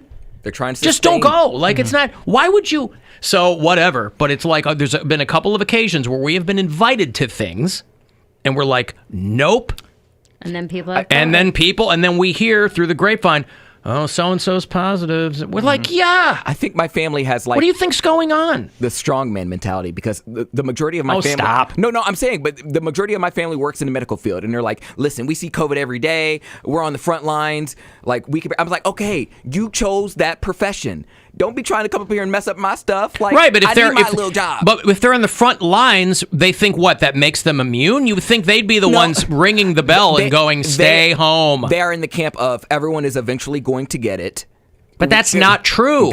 It's not true that everybody's eventually going to get it. First of all, that's completely abdicating your responsibility as a healthcare professional by going, well, whatever happens, happens. Homie, who you telling? And like, I'm the crazy one. I keep sending memes back and forth because I can't take them seriously. Like, I think it's just weird. More or less what they're saying to him about being in healthcare is like, listen, I face it every single day, and I'm still seeing my family. You sit in a cubicle, and you're not at risk. Yeah, and they're like, but why would they go see their family?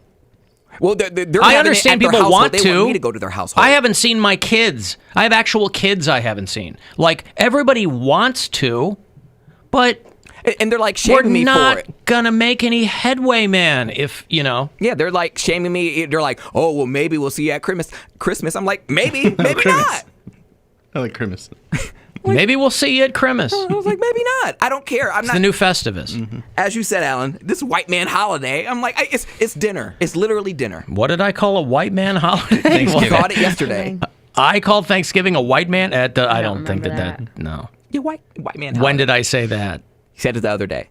I did not. Just one day. No, I'm going to need the source audio on that. Okay. White man's holiday. Someone will pull it up because you said it. My dad, okay, I don't recall that, but my dad and stepmom are doing deliveries because we normally go to their house, so they like are still buying the food, but they're just packing up everybody to-go boxes of like a little bit of turkey, some mashed potatoes, whatever, and then driving it to our houses and dropping it off. And they're like, we miss you, love you, here's your food, have a good day. My brother said essentially I was milking COVID. He's like, oh, you love this. He was like, you always been a loner. He's like, you this is your golden ticket to get out of everything. I'm like, what is everything? What is going on right now? First of all, your response should be, you're welcome. He doesn't get that. He's like, I think it's... Well, again, listen, that's fine. And you're not going to convince anybody. That's what I'm just saying that, like, for us, these things we have been invited to, we're like, no, thank you.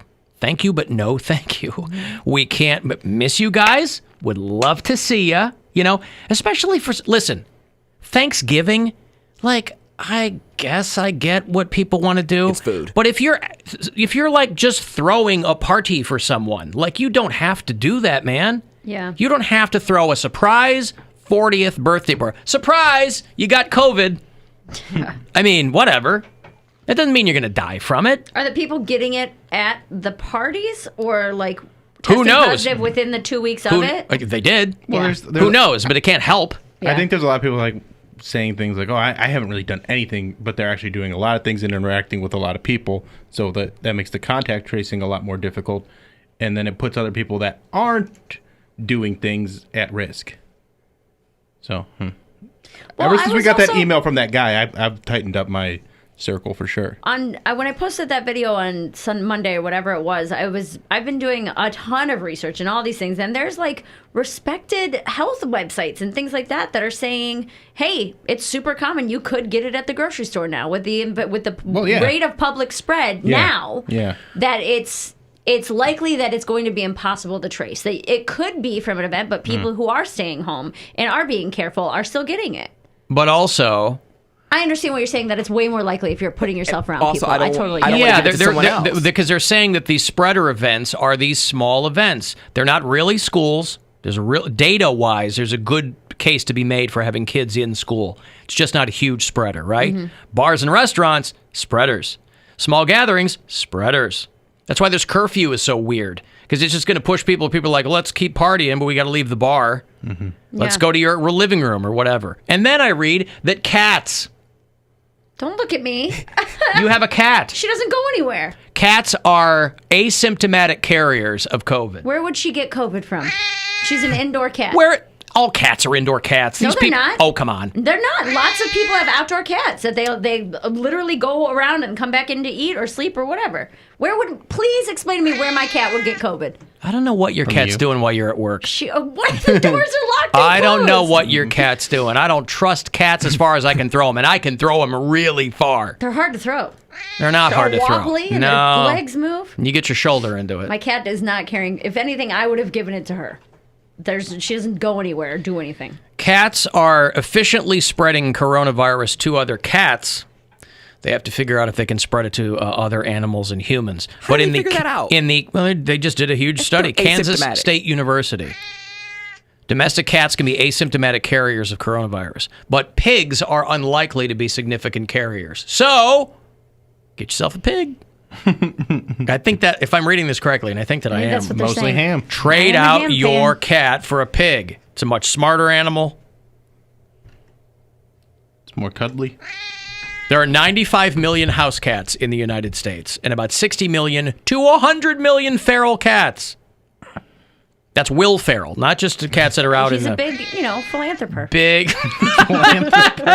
Philanderer. He's a philanderer. Philanthropist. He's a big philanthropist. He's a fan. He's a philanthropist. See, you're welcome, Mary, Philanderer. because I mess up words so much. I don't even No one know cares. what it is. A philanthropist is what you're thinking. Therapist. Yes. You said philanthroper and then philanderer. A philanderer. A philanthroper. He is philanthropic. There in you nature. go. There you go. We worked it out together. Yeah, I like that. So anyway, what I'm trying to say is cats suck. And we already knew that. Nobody's hanging out with feral cats, so relax. Then how do they know that there are 100 million of them? They counted. Because they got They nothing Then else to do in somebody's Kansas. hanging out with them. The bird drones counted from afar. The bird drones. I got to take a break. If you are on hold, I'll grab you on the way back. If you want to get a text in, 35192, AlanCoxShow.com to watch. And you can listen anywhere on the iHeart Radio app. It's the Alan Cox Show on 100.7 WMMS and everywhere you go on our free iHeart.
gross, it's weird, it's not right, it's not cool. And there's plenty more where that came from.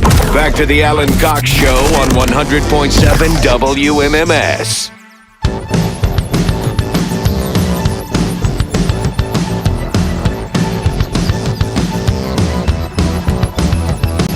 I fell into a wormhole, trying to get proof.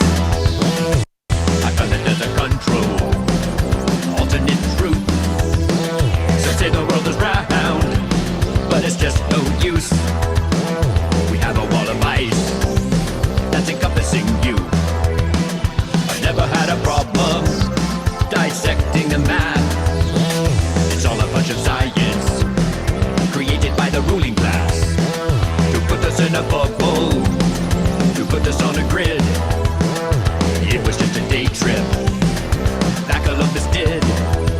Flat Earth, that's what we're living on. If you think the world is round, you're totally wrong. Flat Earth, that's what we're living on. If you think the world New music from The Network, which is definitely not Green Day in disguise. Remember The Network? No. Guys in Green Day had a side project. They've had a couple over the years.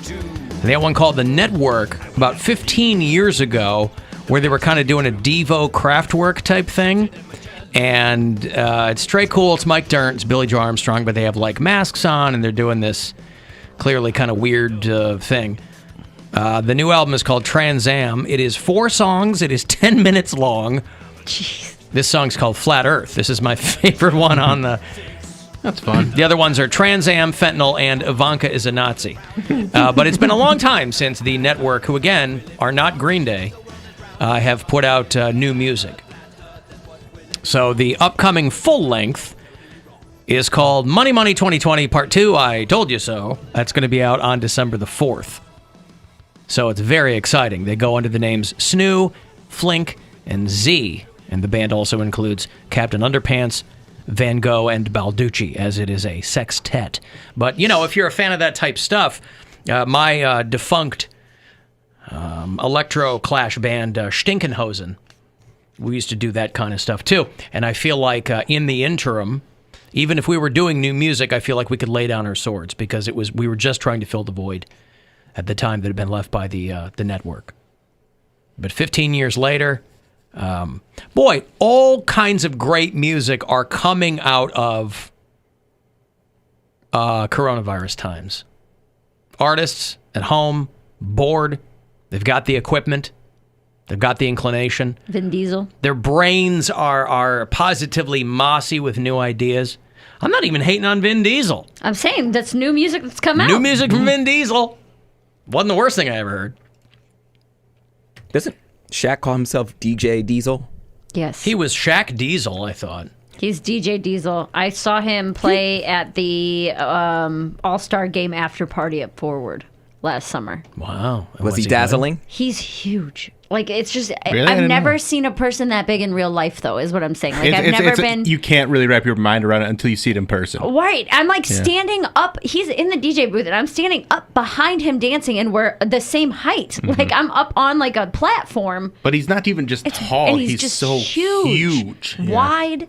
He's the biggest person I think I've ever seen in real life. Every so often, I'll post my photo with him in here from years ago when he was Mhm. with the Cavaliers for like a Throwback Thursday, and I come up to his like waist. Yeah. Yeah, he's really, really tall. He had to crouch down to get through the door. Now, I wasn't even here. This is what Erica told me, but he needs to pick a profession, though, because he was like a sheriff for a little bit. And then Why became can't he do DJ. it all? I don't know. I mean, he's more in sheriff shape now than in basketball shape, so why not if that's what he wants to do?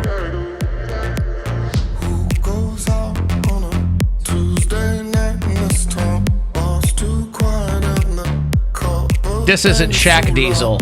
This is Vin Diesel.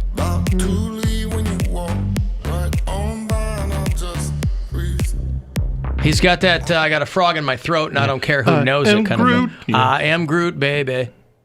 Triple X. Yeah. Xander Cage. was my What? That was his name in the Triple Triple X. X movies. Is Yeah. Xander Cage. Xander Cage. That was another Samuel L. Jackson joint, wasn't it? The first one, at least? I don't know if he was in the other ones, but was he? He's been in so many. I feel like movies. Samuel L. Jackson was in the first XXX movie, maybe the second one. I don't know. Second one was Ice Cube. Ice Cube. Oh, not Vin Diesel? He came back for the third one. Return of the Cage? Back in a cage? I played that little clip. They are still airing the new episodes of Jeopardy. I did say episodes, but don't think I didn't mean to.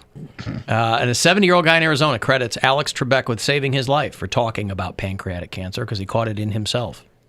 Well, a doctor caught it in him, but he decided to go to the doctor. That's good. And they caught it. And good call it a progress. group effort. There you go. Oop, I don't want any more Vin Diesel. I just got lucky, and that's what it comes down to. I was lucky enough to happen to turn on Jeopardy, and on the day that he happened to do his public service announcement, I just listened to what he had to say and was thinking, because I had been having an upper abdomen pain. If I hadn't been paying attention, if I hadn't happened to stumble across Alex Trebek's recording, his public service announcement, I wouldn't be here. There's a lot of coincidences, and I'm not always sure I believe in coincidences. So I think divine intervention is probably a good way to describe it. It is fascinating how differently people think, right? There are people who believe that there are only coincidences. I put myself firmly in that camp. And then there's a guy like him who goes, I don't believe in coincidences.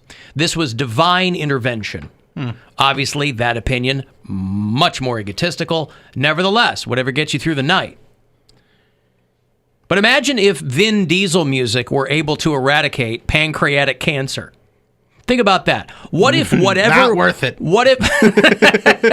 What, I gotta live, and I gotta live in a world with Vin Diesel dance music? Oh, I gotta think about this this all the time. I gotta think about this. It's like it's constant. You constantly Yeah, right. have to listen to Vin Diesel music. Whatever the combination, whatever the distinct combination of If I'm 70, I'm like, peace out.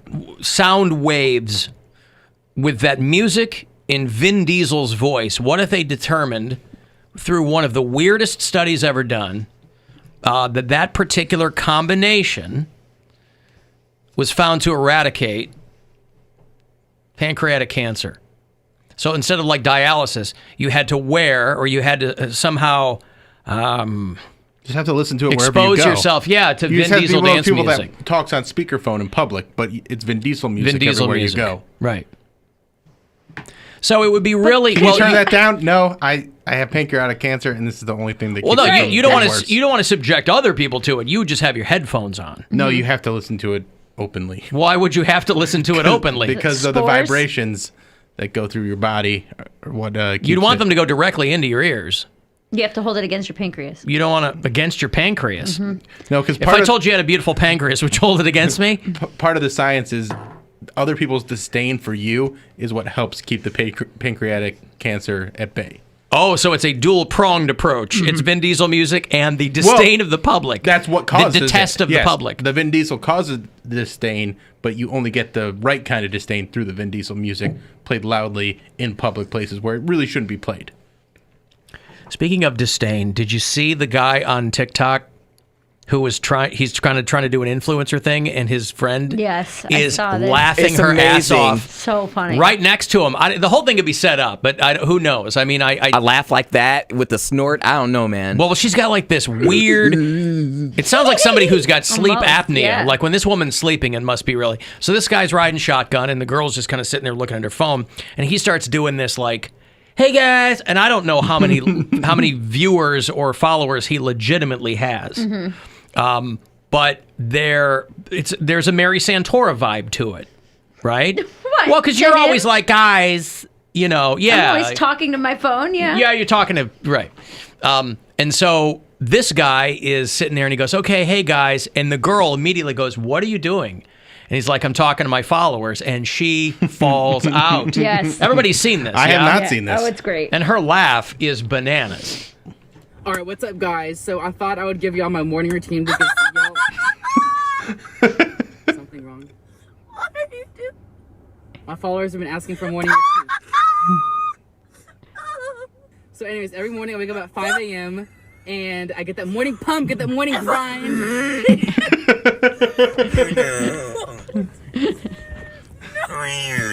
Oh. She's like, you don't get up at 5 a.m. It sounds so painful.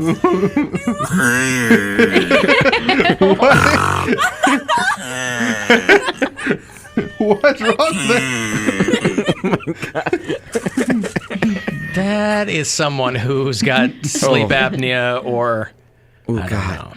Her husband's going to be a very happy send man. that to me? I need to see that. Very So understanding. on Twitter, I saw man. that. I was like, oh my gosh, I've been laughing at that all day. It's pretty good. I'll email you the link.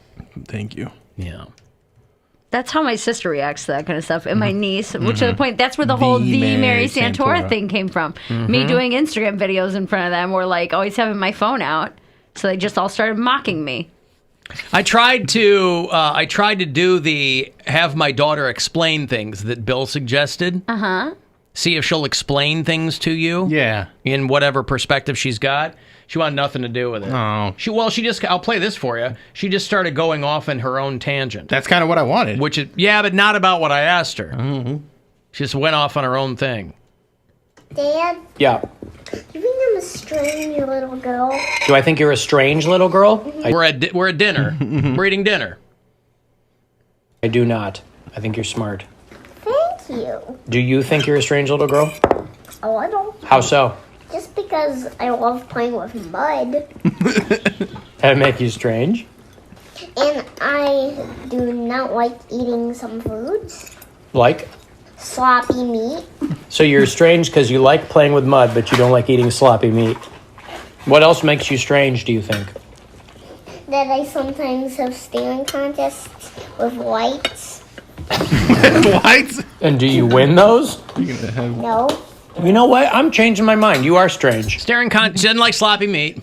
Who does, Plays in though, mud. honestly? And staring contests with lights. So you asked her about Thanksgiving and she didn't even... She went into it. She went right into, do you think I'm strange? Strange little girl. Strange little girl. Maybe it has to be more on her terms. Maybe it has to be that's what more... I'm trying to figure out. I mean, there's she a knows way. what Thanksgiving and... I tried Thanksgiving and Christmas. And... Yeah, she just put kind of on went the off. spot is probably going to make her feel like, I don't want to be a performer for your show, Dad. I want to talk about what I want to talk about. So Yeah, but she doesn't know I'm recording. Right. So it's like... What sloppy meats are being served in your home?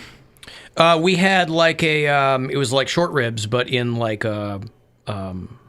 Like a like sauce? like a gravy or sauce, something like that. That was so she was referring to last night's dinner, She not just was. in general. Okay. Well, what she We're was... always having sloppy meats over at the Alan Cox house. you guys eating? What she was trying to do, because she kept going, I don't like sloppy meats that look like, and we're like, I know what you're doing. She wanted to say so badly that looked like poop. And I was like, what else don't you like? And she goes, well, sloppy meats that, look like, and we're like, we get it. But I know what you're playing doing. with mud, so what the hell? Right. Mud She's not looks like eating the poop. mud, Yeah, though. but it looks like poop, and she likes playing with it. So I don't know. I don't know either. How about some consistency?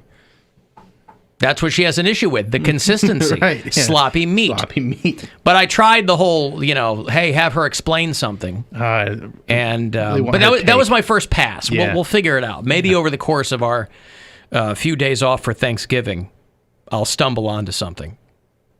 But so far, nothing.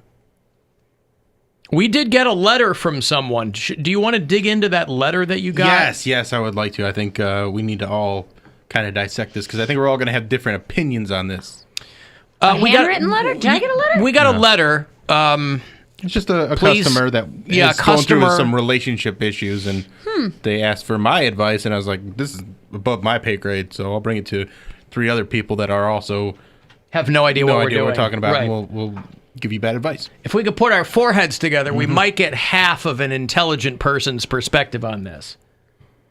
So, this is a female? Yes. Okay. I'm having a bit of dilemma in my life. I know how much Alan loves high school sweethearts. But I guess that's what you would call my relationship. We met my senior year of high school when I was 17. We've now been together for 17 years, 11 of them married. We even have a beautiful child together.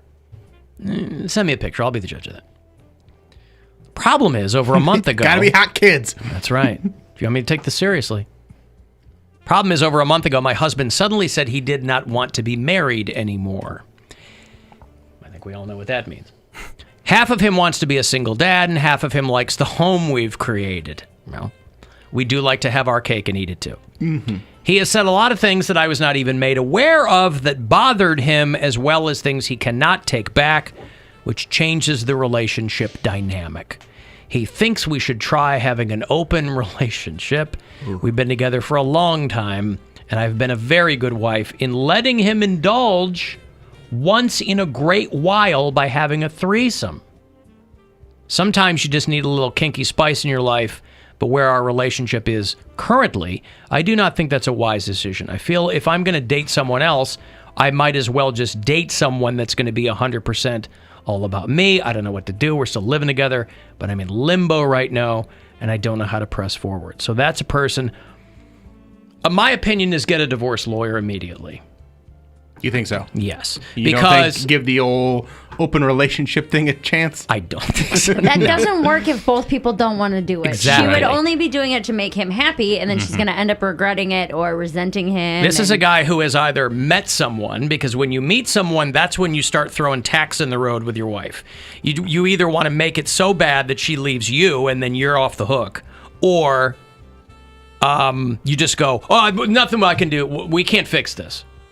I mean, when my ex-wife and I were getting... said that he has said things that have bothered him that she wasn't even aware of that have changed the way the relationship is. Like, she's like not into him as much anymore because of those things.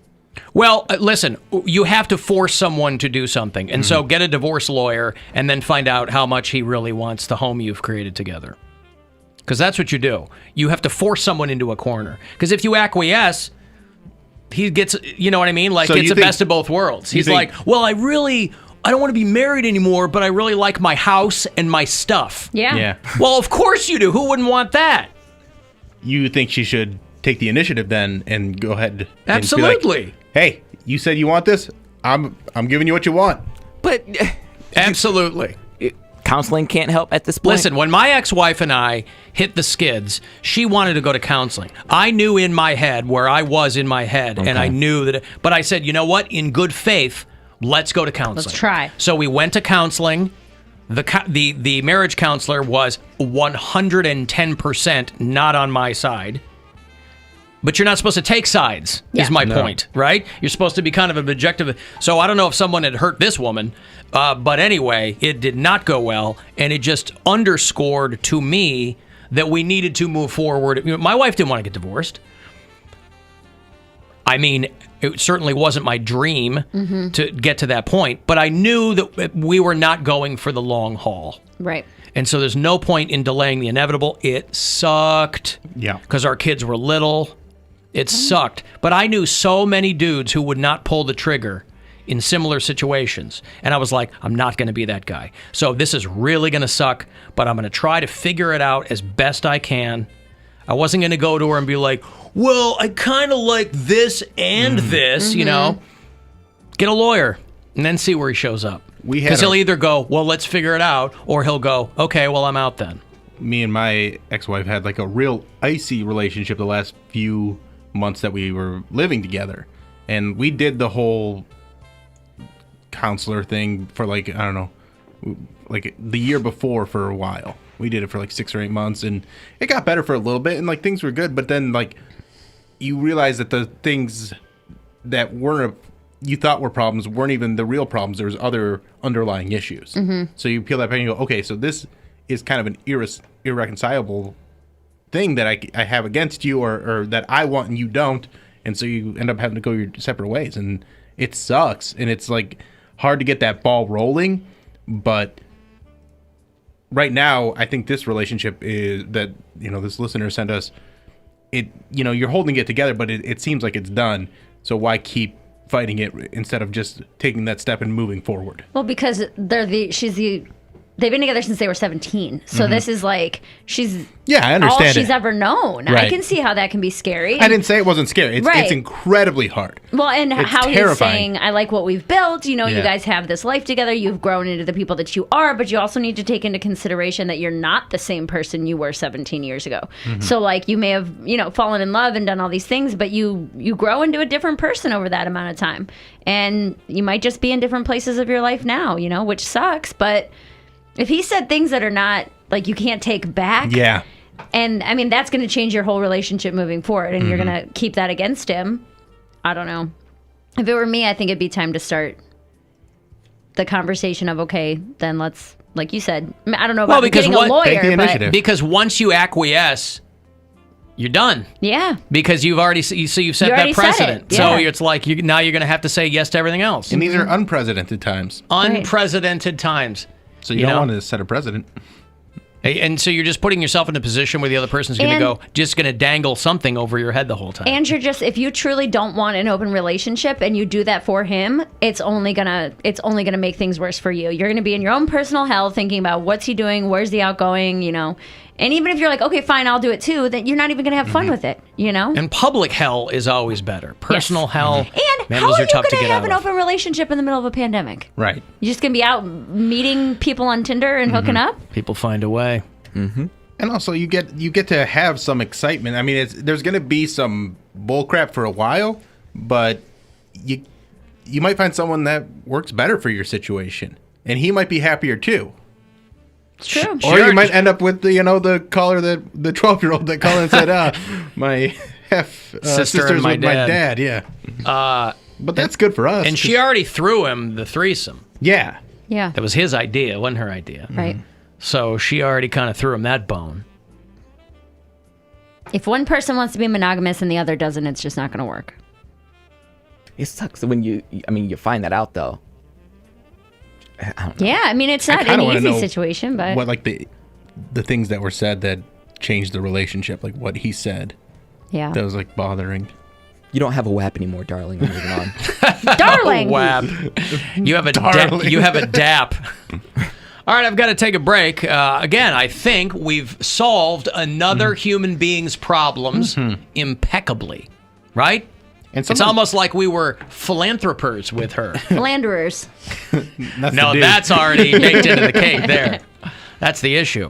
And I think sometimes you just need to hear other people, like you have that feeling, you're like, okay, this is what I need to do, but you need that push in that direction. Right. Well, there you go. Okay, I'm going to have more passes for you for the Magic of Lights, a carload pass to get you through there. That starts next week, runs through the 2nd of January. So if you want to get your Christmas on, you can certainly get out there and do that at the Cuyahoga County Fairgrounds. And then I'll have another $1,000 for you. Next chance for you to go fund yourself is coming up at 4:30. The Alan Cox Show. On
go. Tell whatever smart device you're packing to play the Alan Cox Show on iHeart Radio.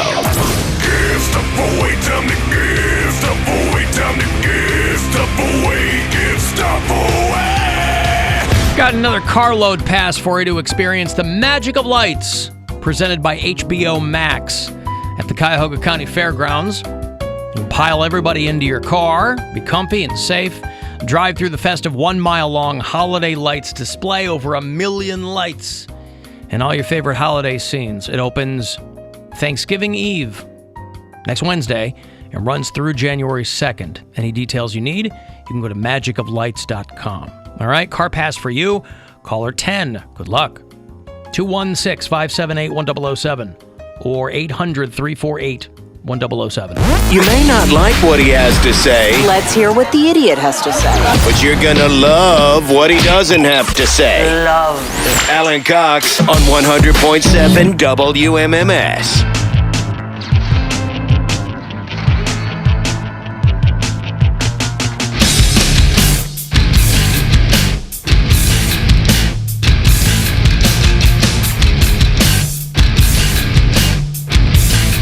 $35192 if you want to send me a text.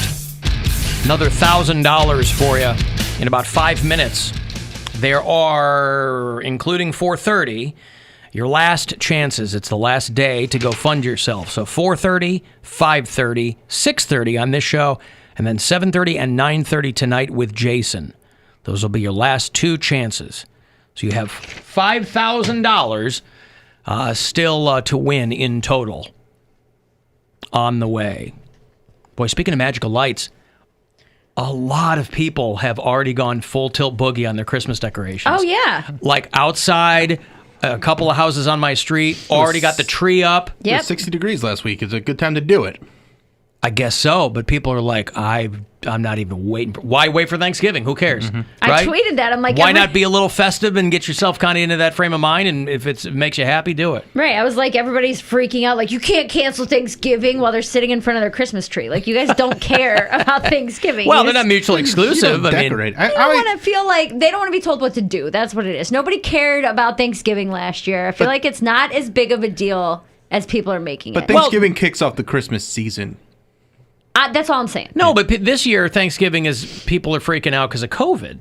Right, and I'm saying that I feel like Thanksgiving gets the least amount of love I see what of you the mean. holidays. I see. People don't really care about it. I and see then what you now mean. because they're like, don't do it, everyone's like, well, what about my 200-person get-together? Like, you've never done that. I see what you mean.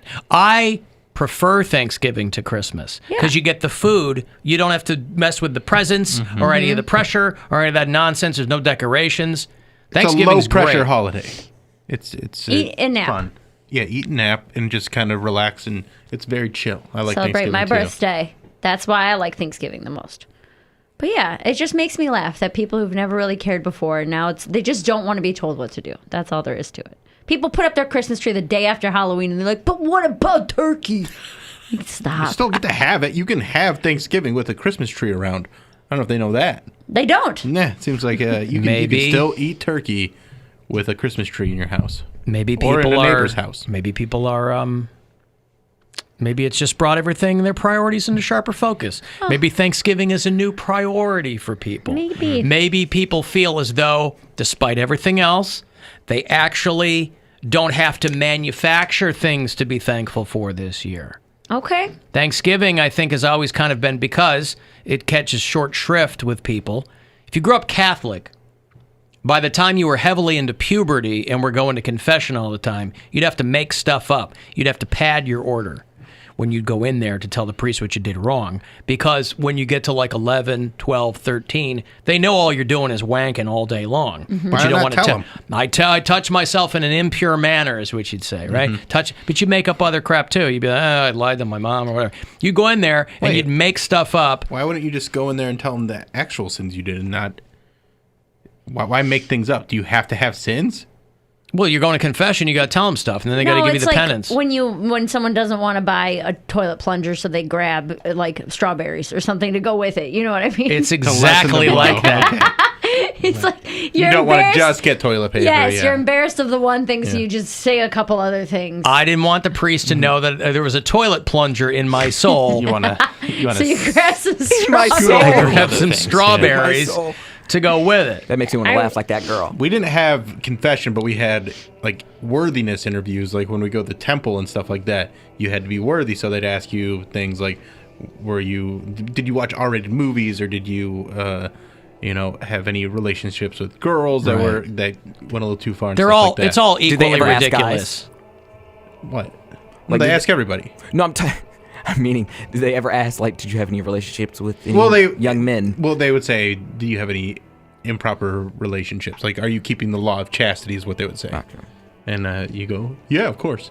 They were 'Cause worried you about just lie. premarital. Yeah. They didn't even dig into like which sex you were thinking about having sex with. All of it was a sin. Because I always wondered about that. Like, if people were really being honest when they go into confessional and they, you're a young man figuring out yourself, I wonder how many, young men told, like, I had sex with her, or like... No one, because you would have gotten hit on by the priest immediately. That's what I was thinking. For Bill's end of things, the religion already sounds too close to more men, so you don't want that psychologically working in there.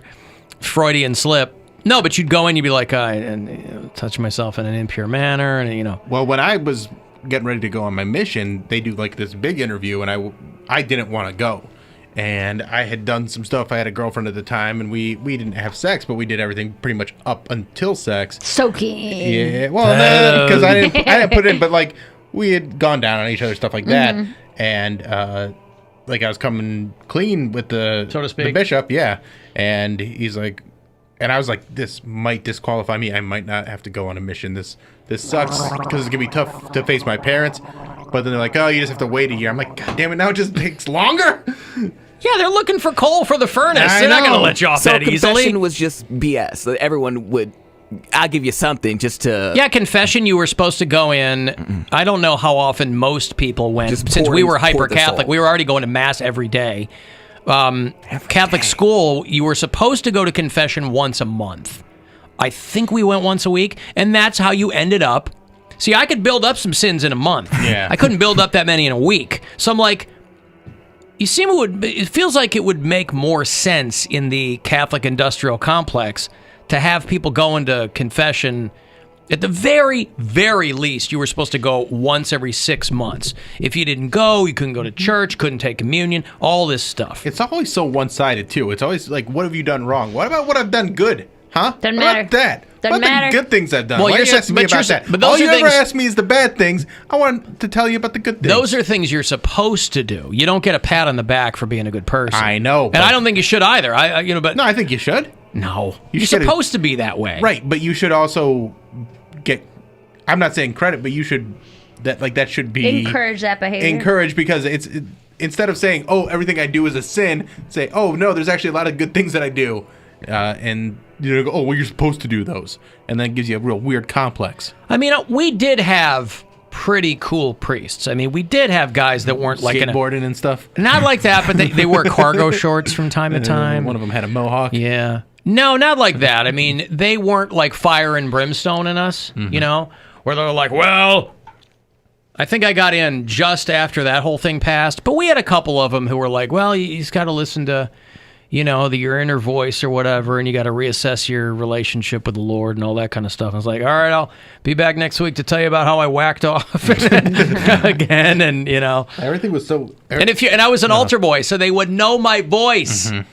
So I'm like, oh God, I Yeah, gotta go in there. That's why I wasn't gonna be like I touch myself. I'd make crap up because at least they'd walk out going, well, at least Alan Cox isn't masturbating yet. But they know you are. Of course they did, but I Yeah. wasn't gonna confirm it for them. Who knew what they were doing behind that curtain? So weird. It's so weird. It's just all strange.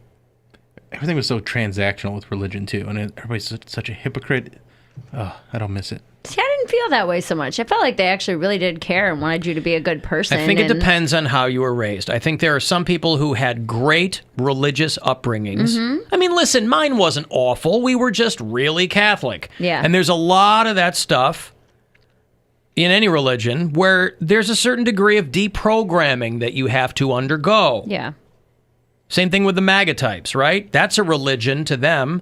They will have to undergo some deprogramming there.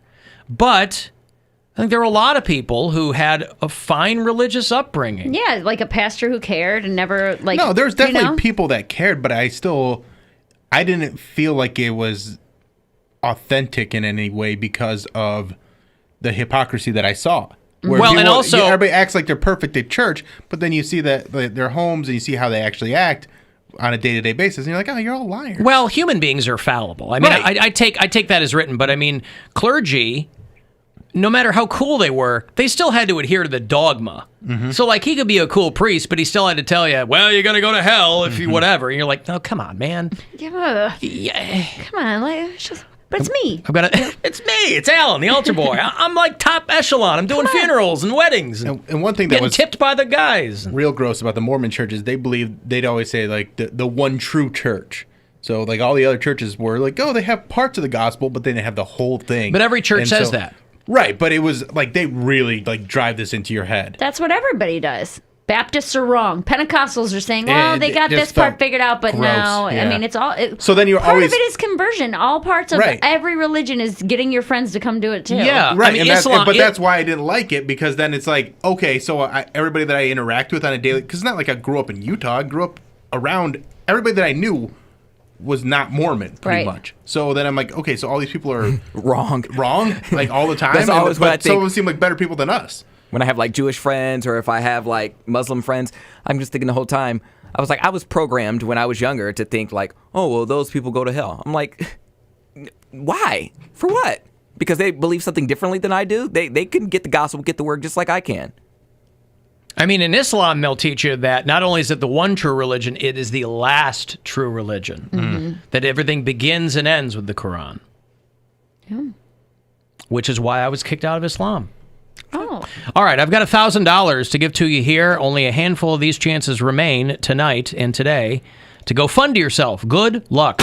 Hey, it's Rover. Go fund yourself. Time for your shot at $1,000 now. Text the nationwide keyword money to the number 200-200. You'll get a text confirming entry plus iHeart Radio info. Standard data and message rates apply in this nationwide contest. That's money to 200-200. Good luck and go fund yourself from 100.7 WMMS. Hey, John. Hello. Hey, what's going on, John? Hey, I had a question. You guys were talking about John, get off speakerphone. Are you on speakerphone, John? Not anymore. Okay, I couldn't really hear you. Thank you. Okay, you guys were talking yesterday or the day before about forgiving the student loans. Can I run a scenario by you just really quick? Yeah, sure. Say that you all three had the means to loan people $100,000 apiece. And then next year, Mr. Biden comes in and says, you know, I don't like the members of the Alan Cox Show giving out the loans. I'm not going to forgive those loans. I think that would really irritate all three of you guys to have lost that kind of money. Would you agree? Well, so what's your point? Well, the point is, you guys the other day were saying, let's forgive the $1 trillion of loans that were given up to students and just forgive them. It's like, that's horrible idea. It's not horrible. Why say, just because you had to pay yours off, why say F everybody else? We're not basing policy on vindictiveness. If other people can benefit, it would be an economic benefit if tens of millions of... It would not be an economic benefit because these banks are giving out, or not giving out, they were expecting a return on an investment. We're not talking about banks, John. We're talking about the people with the loans. If those people had money to spend in the economy because they didn't have to pay their student loans back, that is an economic benefit. That's more money in the economy, which is what everybody's talking about through this whole thing. How do we get more money in the economy? They're only talking about doing partial debt forgiveness, by the way. So I don't think anybody's talking about what you're talking about. But, I mean, it would have a clear economic benefit if people who weren't tethered to hundreds of thousands of dollars of debt for the rest of their lives, if that money was put back into the economy through them opening businesses or them purchasing things, or there's a clear economic benefit to that idea. I disagree, just because again. I know, but John, your point is your point is what a lot of people's point. You're not alone. A lot of people go, "Well, I paid mine. That sucks." Right, but policy. That's not my point. My point is that it wasn't the government's fault, or whoever's the bank's fault. You went to Northwestern, I think you said, which I think is a very expensive school. Yeah. You could have went to Indiana State Tech School, which there's no would have been a lot accountability. less money. Right, but there's a lot of people that don't have that choice, and it's still a lot of money. And the way the prices have gone up over the past 20 years is astronomical. And that's actually my point too, because also if you forgive these loans, it's going to actually make the interest rate go up for future generations. It's a horrible idea. It's going to impact the economy actually worse. No. Why like banks so much more than people? John, fortunately for you, we have nothing to do with economic policy. So you're in luck because we can't affect that either way. And also, the banks, the only banks that would actually like be affected would be federal banks. Like the one people that have like private loans and stuff, that wouldn't be affected at all. Those, they still have to pay those back, unfortunately. But federal banks, we pay taxes. Like, it's all going into the same pot. So I mean, you're taking a part of the debt out and then replacing it, taxes will go up or something like that. So it all evens out eventually. Well, there you go. I think you heard. No, I let him go because I got to okay. move on. But thank you, John, for the call. People love banks, man.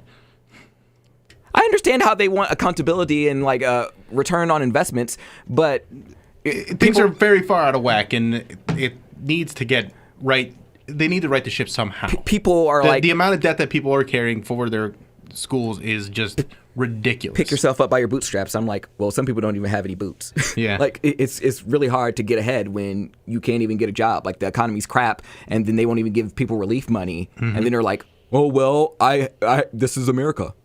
Figure it out. I mean, this is America, and we're figuring it out the hard way. Alan, tell Mary to shut up. I put my I respect ready. you too Yeah. much to do that. Go ahead.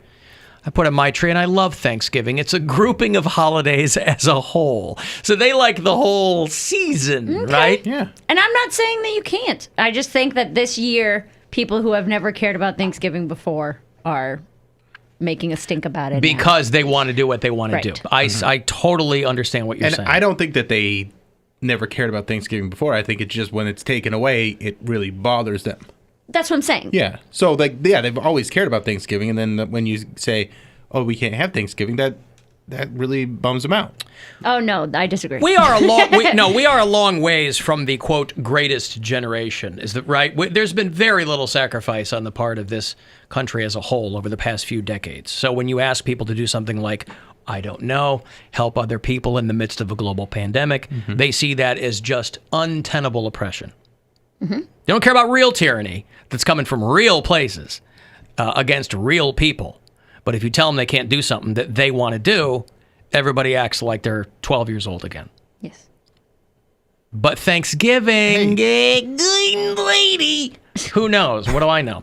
I've got to take a break. I know that. If you want to get a text in, 35192, you can watch if you like at alancoxshow.com. You can hit us up there too if you need to. And we'll be back. The Alan Cox Show on 100.7 W.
find 100.7 WMMS.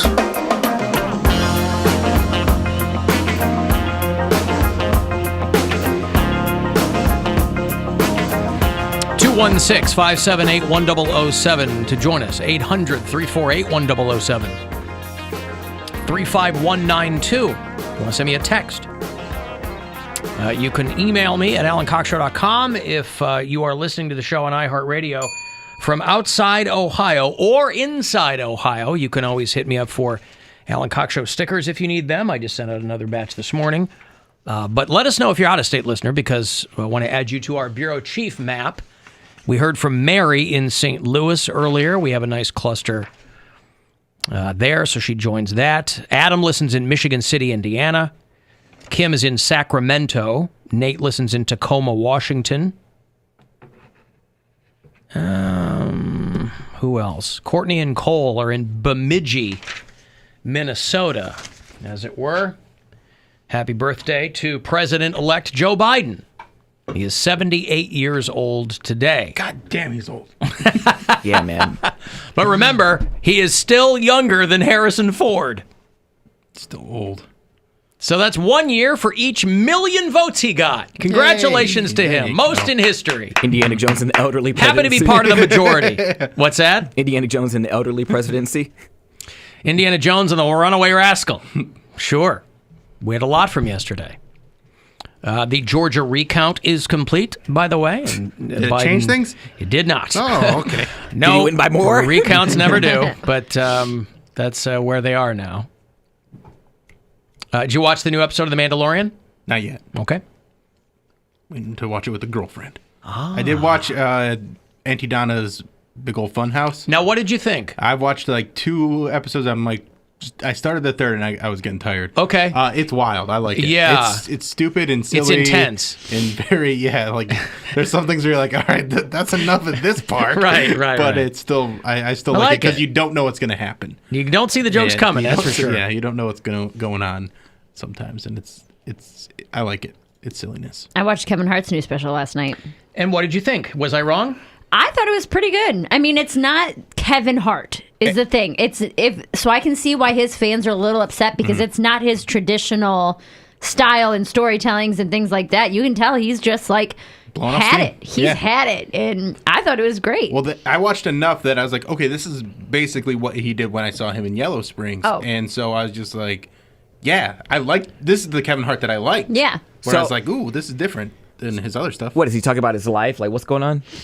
Yeah, no, he's just not as theatrical with it. It's not like a big to-do with a ton of act outs. But you said he's had it. Like, what has he had? You can tell that he's frustrated, that he's just kind of like had it with life. And he's like, this is what I'm going to say, and I don't care who hears it. Okay. Because even with all that success and the money, there's a lot of other things that have gone wrong in his life. And some of them are his fault and some aren't. But he's definitely, he's up there telling it like it is. His height is not his fault, Bill. Don't blame him for that. He was mean to a gypsy lady, called her an old crone, and then she said, "You will be shorter." Yeah, what if she cursed you? Thinner. She went shorter. Well, I'll give you a little bit of a spoiler. The foxy Gina Carano returns in this new episode of The Mandalorian, and Star Wars fans are beside themselves because it turns out that Gina Carano was a big Trump fan, and it has gotten the nerds very upset. And I find myself in a little ambivalent as well, because I think Gina Carano is hot. She's foxy. She does have big arms. I'll give her that. She's got big arms. Yeah. She's not in fighting shape anymore, but she's wearing all this armor in the show. She plays Cara Dune on The Mandalorian. And so you had all these people who were Star Wars fans that were way into her. But people don't like her tweets. And don't follow her.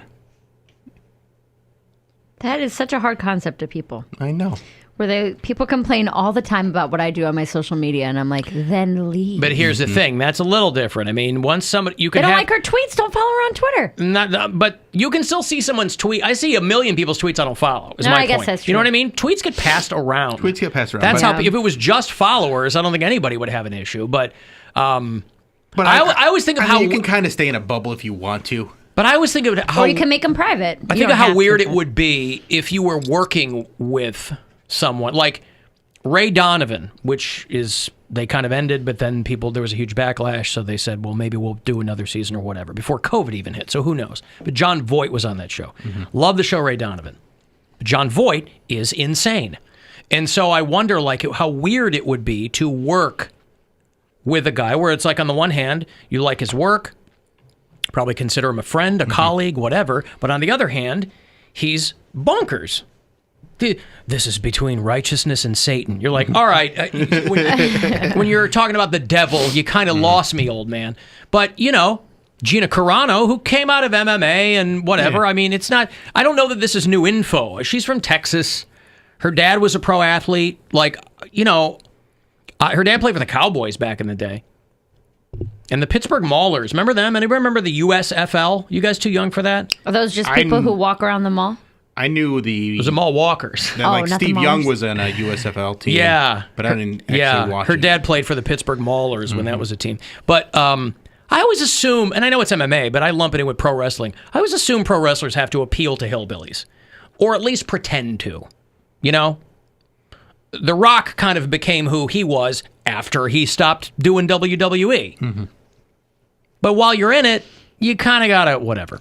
Well, that's why they go, oh, they're just some dumb athlete. I don't want to hear what they have to say. Just get out there and play the sport, blah, blah, blah, blah, blah, blah.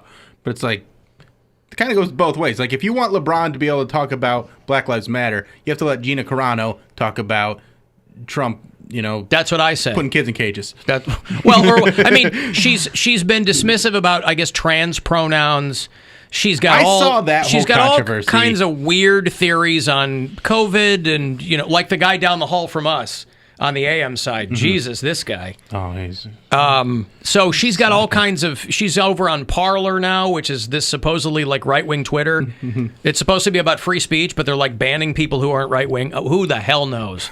It's for people for whom Twitter isn't crazy enough. That's why John Tesh left Twitter and went to Parler. And John Tesh. The funniest thing, because it was like Sunday night, he's like, I'm leaving Twitter. I'm going to Parler where I can speak my mind and not be censored. So then you try to go to John Tesh's Twitter, and it says, John Tesh does not exist. Oh, God. And I screenshotted it, and I was just like... I love how right-wingers think they're being censored.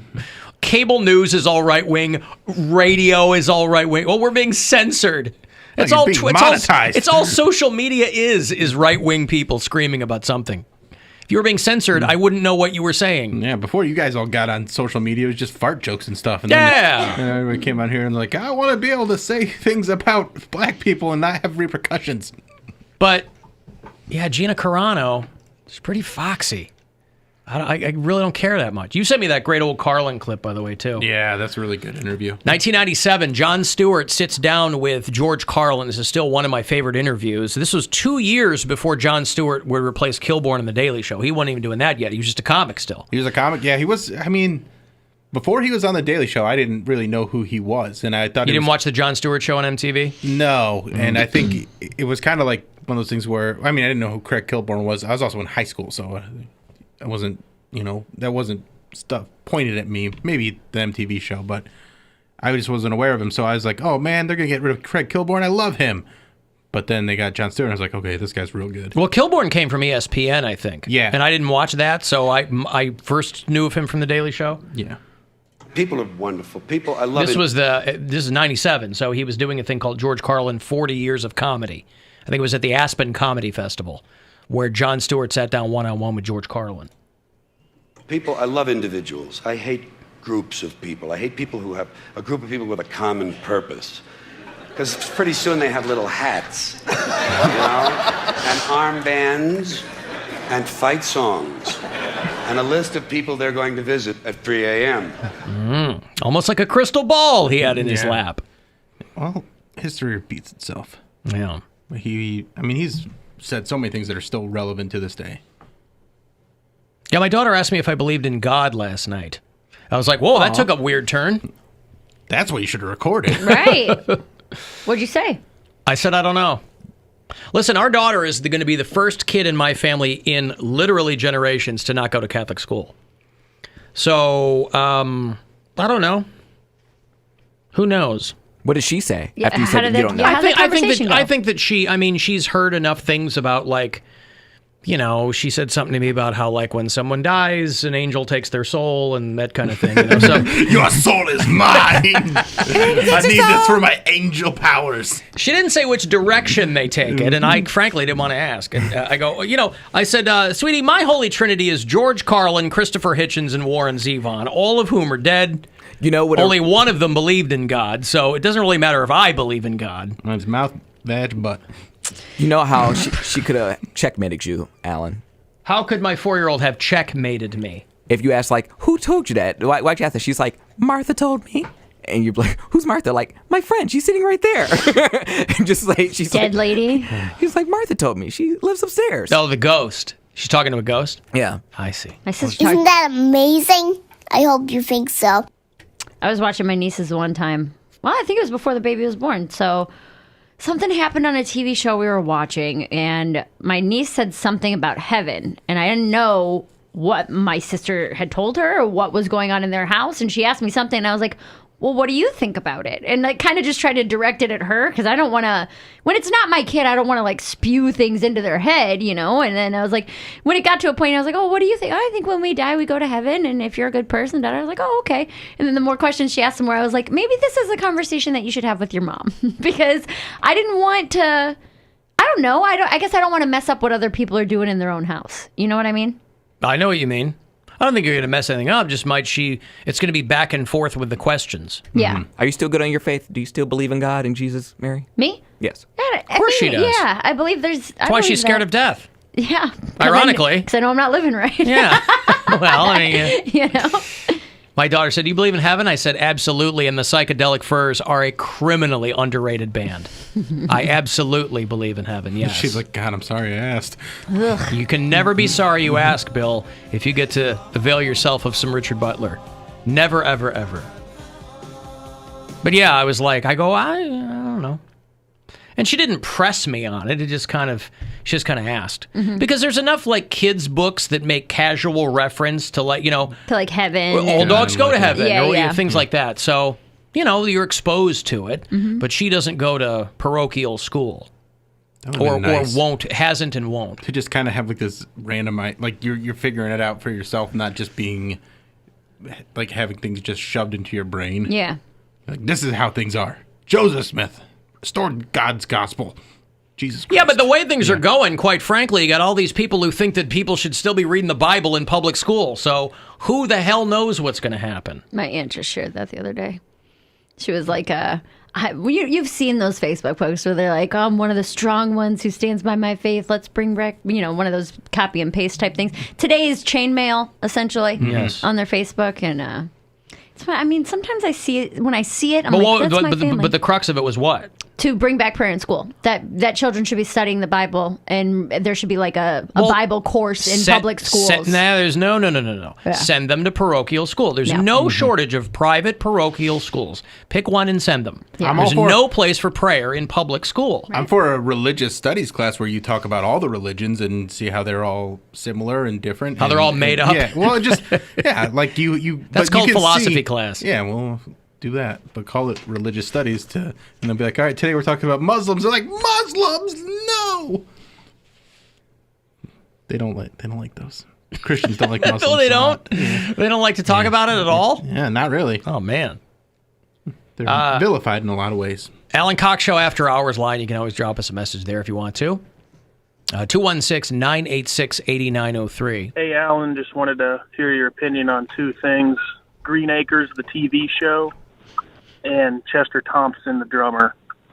Thanks. Have a good one. Well, that was Green Acres and Chester Thompson. Is the place for me? Right. I liked Green Acres. I mean, did too. It was in reruns, so I'm not that old. But. This was part of the right when I was getting ready for school. It was Woody Woodpecker, and then Green Acres, and then the Munsters. Those were still in reruns, unlike MeTV or something like that. Yeah. Well, I didn't have cable, so whatever it was on from like 5:30 a.m. to like whenever I had to leave for the bus, maybe 6:45. I never bought into it though. Why?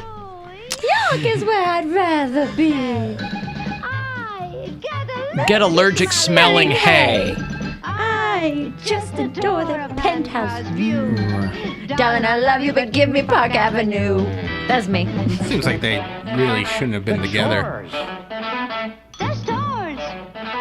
Fresh air. Times Square. You are my wife. Goodbye, City Life. Green Acres, we are there. And that's how you know that it was a show from the 50s.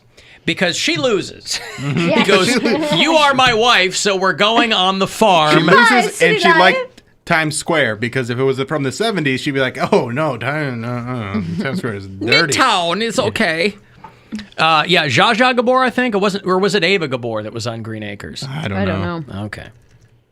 The premise of that I think is- it was Ava Gabor. I don't think I ever actually remember. Like, I remember, I'm sure I watched episodes, but I don't have it, like, I can't tell you any, like, plot lines or anything like that. He just wanted to be a farmer? I think he was originally from the farm, and he married this highfalutin woman. Right. And he goes, we're going back to the farm because you're my wife. And he pulls her off the balcony, and they're pitchfork and hay. But it's not like they lost their money or he inherited think the so. farm. I don't remember the basis of it. He just was like, screw your feelings. Pretty much.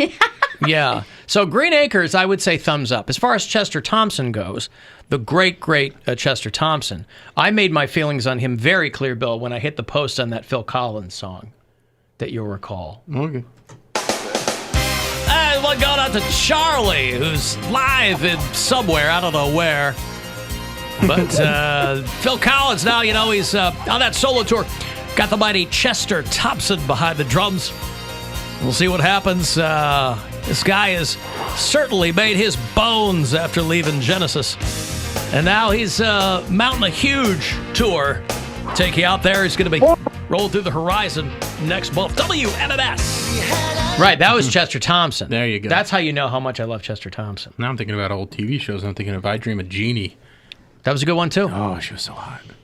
Eddie Albert, the guy from Green Acres, he was in a lot of great stuff as he got older, though. He was the president in this early 80s movie I loved called Dreamscape. You guys wouldn't remember this. And if you watch it now, I don't think it holds up because it was early 80s, really cheesy effects. But it was Dennis Quaid, was a guy who could go into people's dreams and help them with stuff. So Freddy Krueger, but good. Freddy Krueger, but good. Okay. That's a perfect one-line synopsis. And Eddie Albert was the president in this movie. Dreamscape. I loved that movie. It had a snake man who ended up being like the big bad. And yeah, it was a creepy premise. I was 11 or 12, but I could not get enough of that movie because I had a lot of bad dreams as a kid. So I was like, man, if Dennis Quaid and then, you know, the old switcheroo or Marty Short has Dennis Quaid go into his body in inner space. So there were a couple of things there where apparently if Dennis Quaid saw that he got to go into somebody's body in the script, he signed on. Either you shrink me down or I go into their brain. Yeah. You got anything like that for me? What can I do here? He wanted challenging roles, which is why he took on the iconic role of Jerry Lee Lewis in Great Balls of Fire. She's my wife, and I love her. Winona Ryder as his 12-year-old cousin / bride. It's such a cheesy, weird movie. She's my wife, and I love her.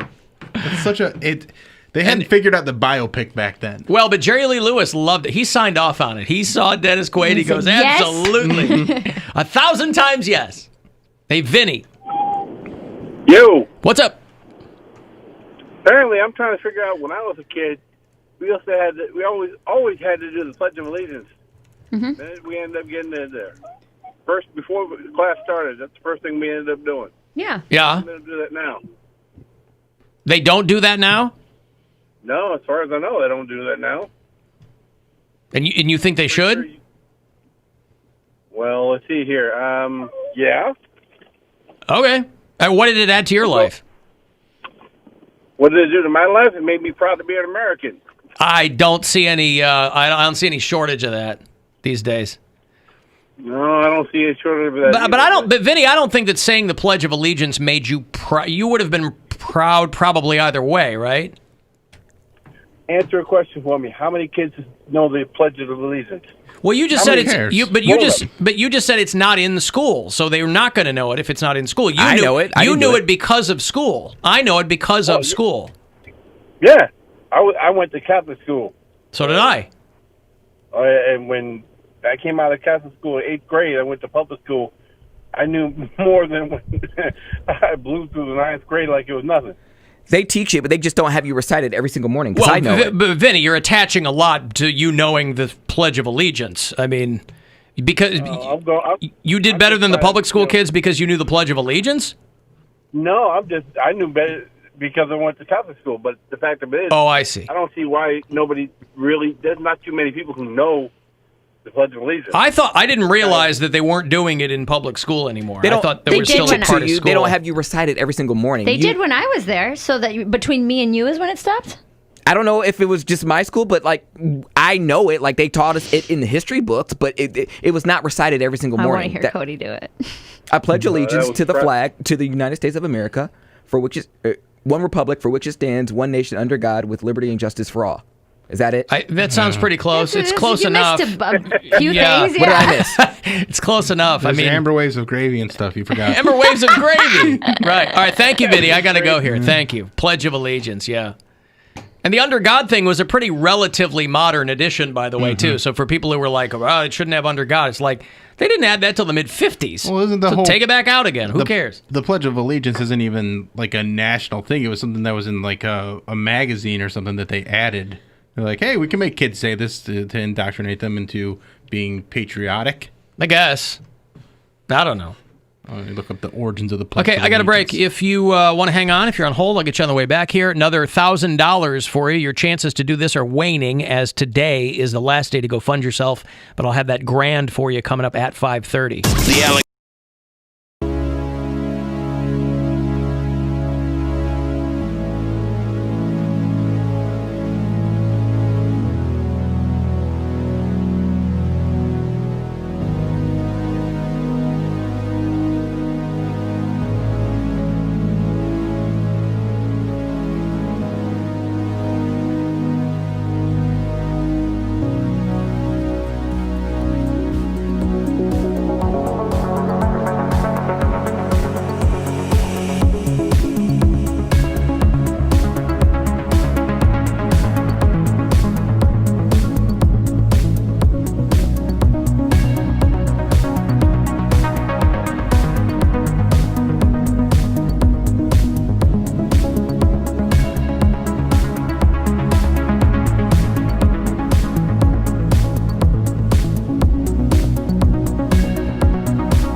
Take your beer off your smart device and tell it to play 100.7 WMMS on iHeart Radio.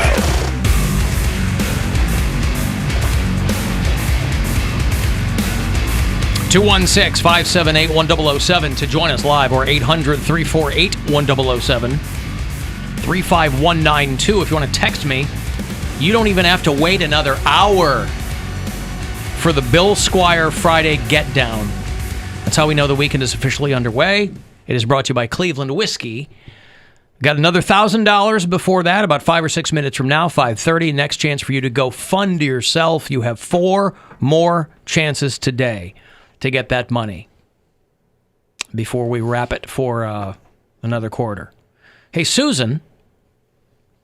Yes, hello, Alan. What's going on, Susan? I love the show. Hey, thanks. But it drives me crazy when occasionally people call up and say something kind of outrageous that just rubs me the wrong way. Such as? Such as the idea that kids in school don't say the Pledge of Allegiance. I'm a public school teacher, and I've done it for over 20 years.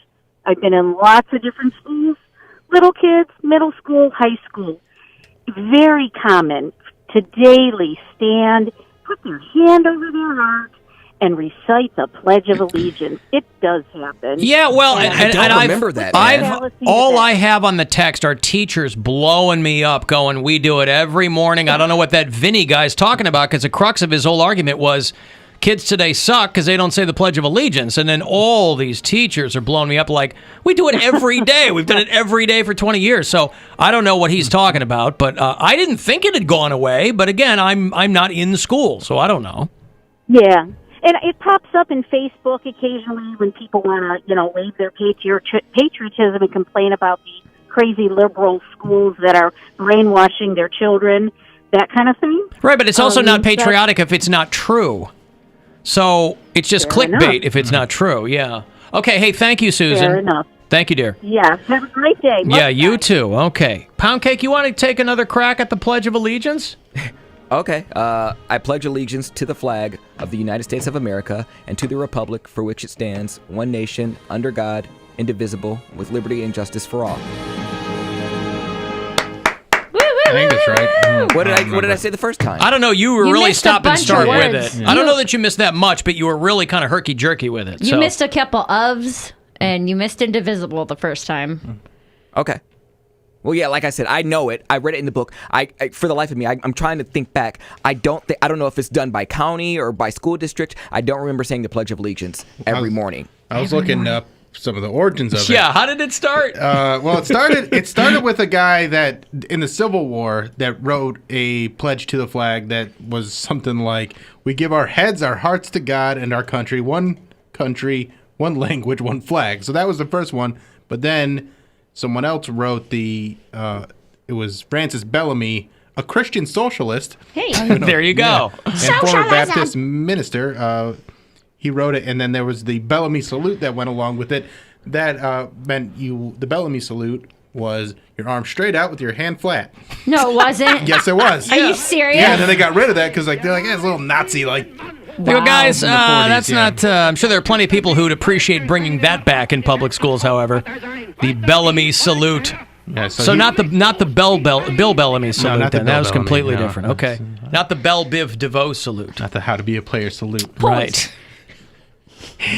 Never trust a big button smile. They should add that to the Pledge of Allegiance. I agree. One nation under God. Never trust a big button smile. Indivisible. Undividable. With liberty, And clapping cheeks with for all. liberty and Liberty justice bibbity. for all, and a hibbity gibbity. The liberty bibbity. Hey, John. Yes, sir. What's up, John? Alan. Yes, sir. Alan, hey, man. I just want to comment real quick on the Pledge of Allegiance topic. Look, dude, I'm a substitute teacher. I'm in multiple schools. It is a fact that they may call it over the loudspeaker in the morning or in the afternoon, but it is a fact that these kids do not know the Pledge of Allegiance. This is from multiple public schools. So, some of these teachers that call in and having their feathers ruffled, maybe they do it in their class, but in my experience being in multiple classrooms, multiple school districts, public schools So in the you're greater saying Akron area. you're saying that they do it, but the kids don't pay attention. No, they just don't. They don't. And how would you know it if you don't do it? I mean, they don't care. Right. No, but the point is, it's still being played over the speaker in school. They're not paying attention. Yeah, but it's not. The pride's gone. I think that's the point. I think his name was Vinny or Vince earlier was making. The pride is gone. But just to comment on that real quick, my real reason for calling in was your comment earlier about conservatives crying about being censored, and I just wanted to share the fact that I personally have been through 7 profiles on Facebook, bro, 7. And I've been on Twitter now, 3 profiles on Twitter. Well, I guess, John, my question, first of all, I was talking about conservative media, high-profile people who are always complaining they're being censored when they very clearly are not. Yeah. My question to you would be, what did you say? Well, everything happens, but it's a matter of degree, and it's a matter of how constant and consistent it is. What did you say that forced you to make these multiple profiles? Okay, well, for example, the one time that it happened, I shared a Candace Owens video in which she was expressing some conservative views, and it was nothing that you would consider even inappropriate, let alone, vulgar, or some of the stuff that I see on Facebook where you got a black hooded figure standing behind a police officer slashing his throat, and that's okay. That's not against their community. Well, no, those things will get you taken down too. Yeah, those things will get you taken down. No, John, those things will get you taken down. Well, that's interesting because when they get reported, it's then brought back that they don't. Hey, thanks for reporting this, but we're not taking it down. It doesn't go against our community standards. So what else did you post? So on stuff like that. You said you went through multiple profiles. So what else did you post that got you taken down? Oh yeah, for sure, man. But are we talking? What platform are we talking? Like Twitter or what? Well, Facebook mostly, but it's been on Twitter too, and it's mostly the content. If you are consistently engaged in conservative ideas and conservative posting, I feel like there's more to it than that. Well, I'm not saying that there's more to it than that. I'm simply saying that I think we need to stop talking about conservative views because there are no people who are really currently traditionally conservative. These are Trump people. Candace Owens is not a conservative. She's a Trumpist. She's a troll. All she wants to do is own the libs. And that's most of what social media is. These are not conservative views. What would be the difference between a conservative that also supports Trump then? There isn't. Because most conservatives do support Trump. Most conservatives have had no problem with moving over to the Trump party. The Republican Party, as it was for decades, is currently not in that state. It has become Trump's party, chapter and verse. So when people say conservative views, I understand what they mean, but in the classical sense, you're not talking about those people anymore. Candace Owens is a troll. She's very publicly a troll by her own admission. So she's not up there going, There's a lot of people that believe in what she's thinking. That are gullible, that's got nothing to do with what she's saying is correct, John. I think whether or not people believe things has got nothing to do with whether or not it's correct or factually based. Well, my take on your comment, and not only just the comment, but the fashion in which you gave it, which was you look down your nose a little bit at conservatives with the comment talking about. No, I look down. Again, John. First of all,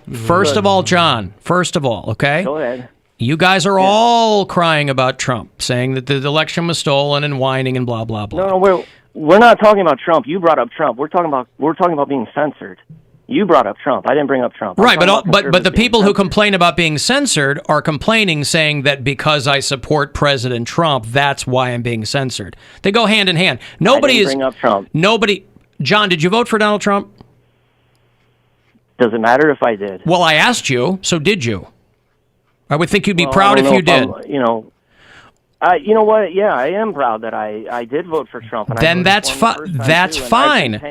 That's fine. I'm trying to establish. You said that I brought up Trump. You voted for him. Clearly, you're coming from the perspective that you support what he does. All I'm saying is. But that's not why I'm being censored. Why are you being censored? That's what I'm saying. Why are you? First of all, how many followers did you have? I clarified that already. It's because when you share conservative ideas and you engage in conversation and you don't allow yourself to be bullied, you don't back down from being bullied. John, your evidence, what I'm telling you, John, is that I believe what you're telling me, but with your own experience. What I'm saying is that your experience is yours and it's anecdotal. To say that conservative views on platforms or in media are being censored is laughable on its face. Rush Limbaugh is the most listened to radio show in the country. He is the definition of mainstream media. Fox News gets huge ratings. They are not being censored. They're a huge money-making profit machine. Conservatives on Twitter, and they're not being censored, John. Whatever you posted, I don't know. Censor Fox News. I'm sorry? You can't censor Fox News. You couldn't be. They wouldn't get away with censoring Fox News. Hey, did you pay attention to the hearing? What I'm saying is that John, what I'm saying is that your evidence is anecdotal to you, and I believe that happened to you, Right. but the notion that conservative voices are being censored is laughable because we're surrounded by them. Do you think it's possible that because you aren't conservative that you don't experience, and from your perspective it doesn't seem to be not laughable, and so to you it seems laughable? How do I still see all those people's posts? Is that to say that it doesn't happen? How do I see all of those people's posts? By definition, if I see them, it means that those people are not being censored. That conservatives with the biggest platforms are not being censored. How do you think that? Well, so wait a minute. So if conservatives aren't being censored, then what logic or base is there behind you making the claim that conservatives cry about being censored? Do you think that they're just making it up? Because one has nothing to do with the other. A lot of people complain about things that aren't factually based. And there's a lot of terms of service in these platforms that people are violating, and then they're getting deplatformed because they're violating those terms of service. Sure. That doesn't mean they're being censored. That means they are not following the rules of the service that they're on. John, I'm not saying it doesn't happen. Obviously, that's a great point. Obviously it happens. I'm simply saying that you're coming to me with your experience. You're giving me anecdotal evidence. You said I had to create 3 or 4 different profiles. So each profile that you created, you clearly were hell-bent on getting your thoughts out there with respect to whatever they were. Well, nobody likes being censored, and no one likes being silenced. I think that, no matter what side, and I say in quotation side, because I believe that we're all Americans. We're all, even though we may differ in some opinions, we all should be on the same side. And which side is that? If the United States of America. Well, that's a vague answer. That's a side? Well, He means the same team. He means we should be all on the same team. Yeah, we're all Americans. We're all, under. You guys are saying the Pledge of Allegiance. We're all bound by the same, Constitution. If you want to go that direction, but gotcha. Look, listen, John, I've got to go, John. But I appreciate the call. Thank you. I've got to give away this money. It's $1,000 to you. Couple of chances left here to go fund yourself, so good luck. Hey, it's Rover. Go fund yourself. Time for your shot at $1,000 now. Text the nationwide keyword RICH to the number 200-200. You'll get a text confirming entry plus iHeart Radio info. Standard data and message rates apply in this nationwide contest. That's RICH to 200-200. Good luck and go fund yourself from 100.7 WMMS. In Akron, the state's 5th largest city, that story deals primarily with rubber and the some 32,000 different rubber products of her humming factories.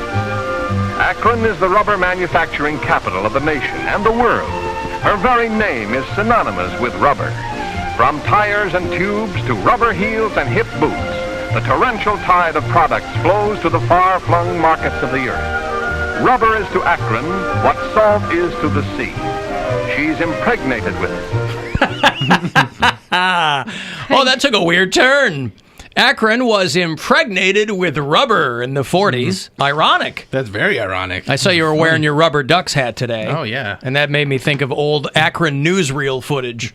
Akron is impregnated with rubber. She's impregnated. She's impregnated with it. Before she was crackering. Indeed. Now she's impregnated with other things. Mm-hmm. Not a rubber to be found.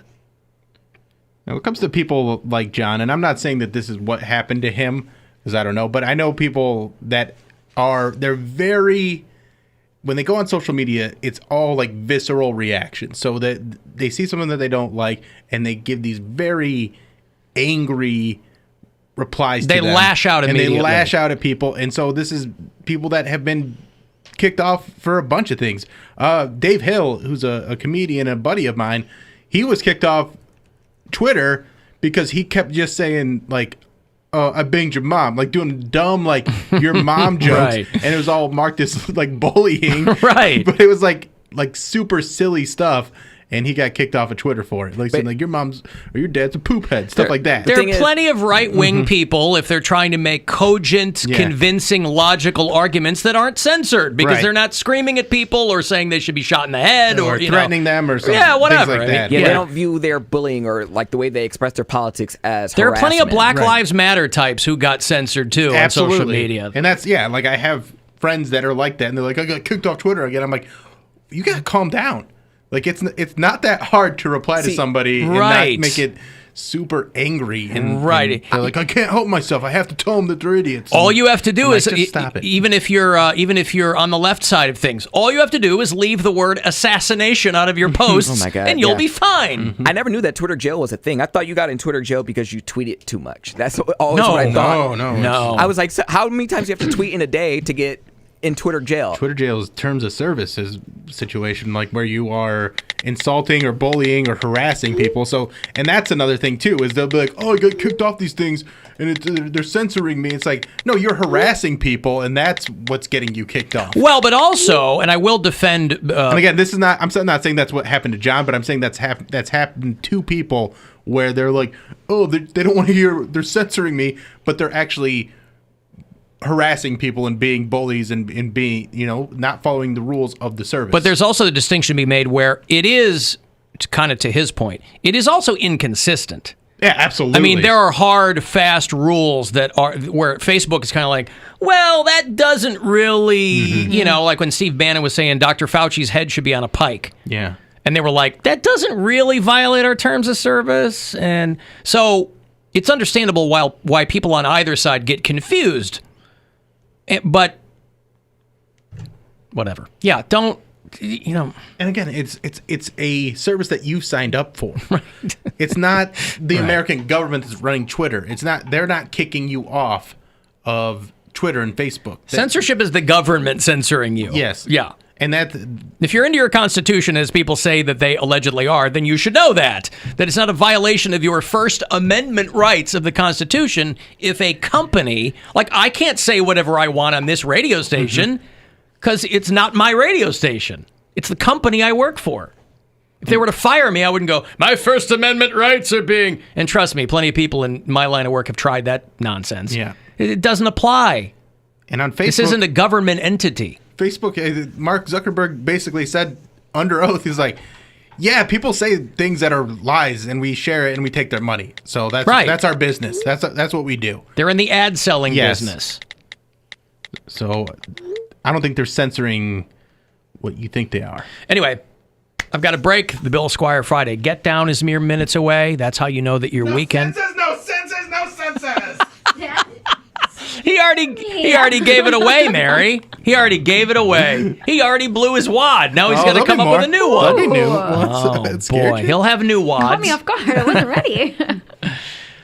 35192 if you want to text. If you want to hit us up at alancoxshow.com, you certainly can. And you can listen anywhere on the iHeart Radio app. The Alan Cox Show on 100.7 WMMS.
216-578-1007 if you want to join us live, or 800-348-1007. 35192. Send me a text. The Bill Squire Friday Getdown is straight ahead of you. That is how we know the weekend is underway. It is brought to you by Cleveland Whiskey. This Sunday morning, Bill and Mary will be your host and hostess with the most and mostest for the Weekend Cox. If you are up early any Sunday morning, you will hear 2 hours of the best stuff from the week. All nice and tidy, 8 to 10 a.m. on Sunday. And then we will be here on Monday and Tuesday next week before the Thanksgiving holiday. Jeremy Piven will join me on Tuesday afternoon on the phone. He's doing the 1st and 2nd of December at Hilarities. Mary says he's a comedian. That's what I've heard. And I mean, he must be if they have him there. I wasn't aware that that's what was going on. It's hard to tell these days. You know, you got YouTubers booking things, and they do 10 minutes of jokes and then an hour of Q&A. So, I don't know. Does he do a Q&A? Do people ask him questions about Grosse Point Blank? Why don't you ask him on Monday? I think I will. Tuesday, Bill. Tuesday. Tuesday. Tuesday. Hey, Dave. Alan. David. Hey, so here's my question. So, number one, I just want to say that I listen to you guys pretty much every day on the way home from work. Thank you. You are probably one of the most intelligent people, and I like when stupid people call. Not to say the last caller was stupid, but because you just pretty much bury them in an argument. So here's the question, has your wife ever won an argument? And if so, what was it about? Has she ever lost one? Yeah. We don't argue that much. I mean, listen, I'm sure she has. I mean, yeah, I early on in our relationship, I remember she would say, "Don't talk to me like one of your listeners."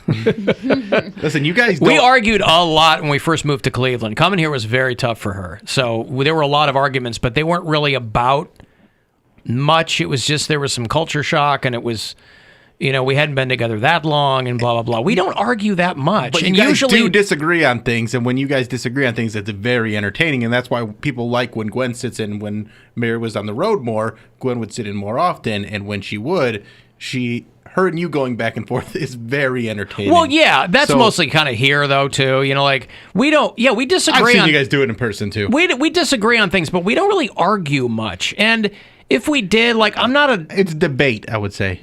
Yeah, she's pretty bright, smarter than me. I don't need, I'm not like I need the last word kind of guy.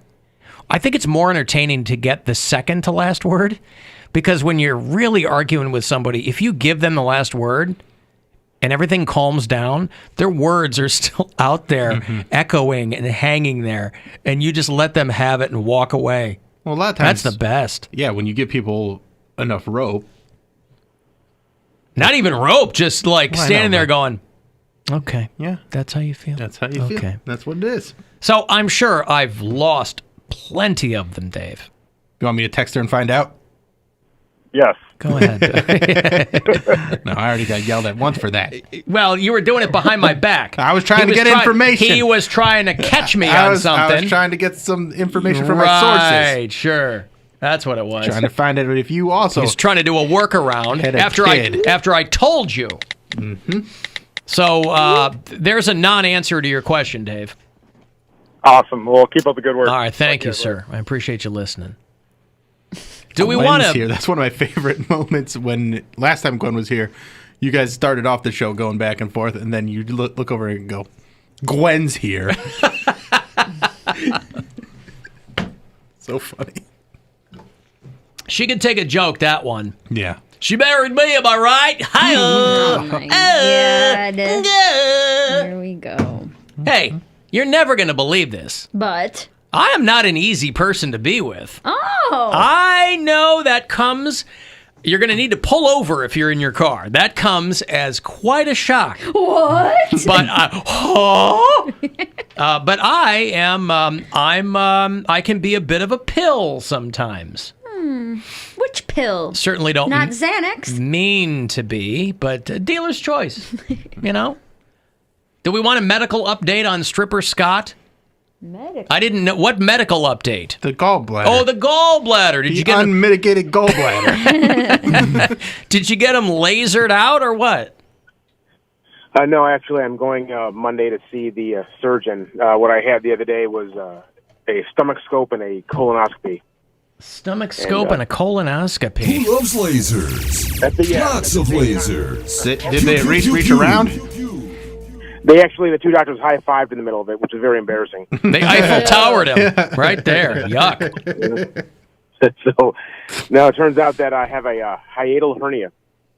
Okay. It's where your stomach, you have We know what it is. Your guts down, and then your esophagus goes through the diaphragm, and then this is when your stomach starts to push up through the diaphragm where it shouldn't be, and that's what's it's causing a lot of acid coming up and all kind of. Your weird dad have stuff. that? My dad has that, where his organs are pushing through his belly button.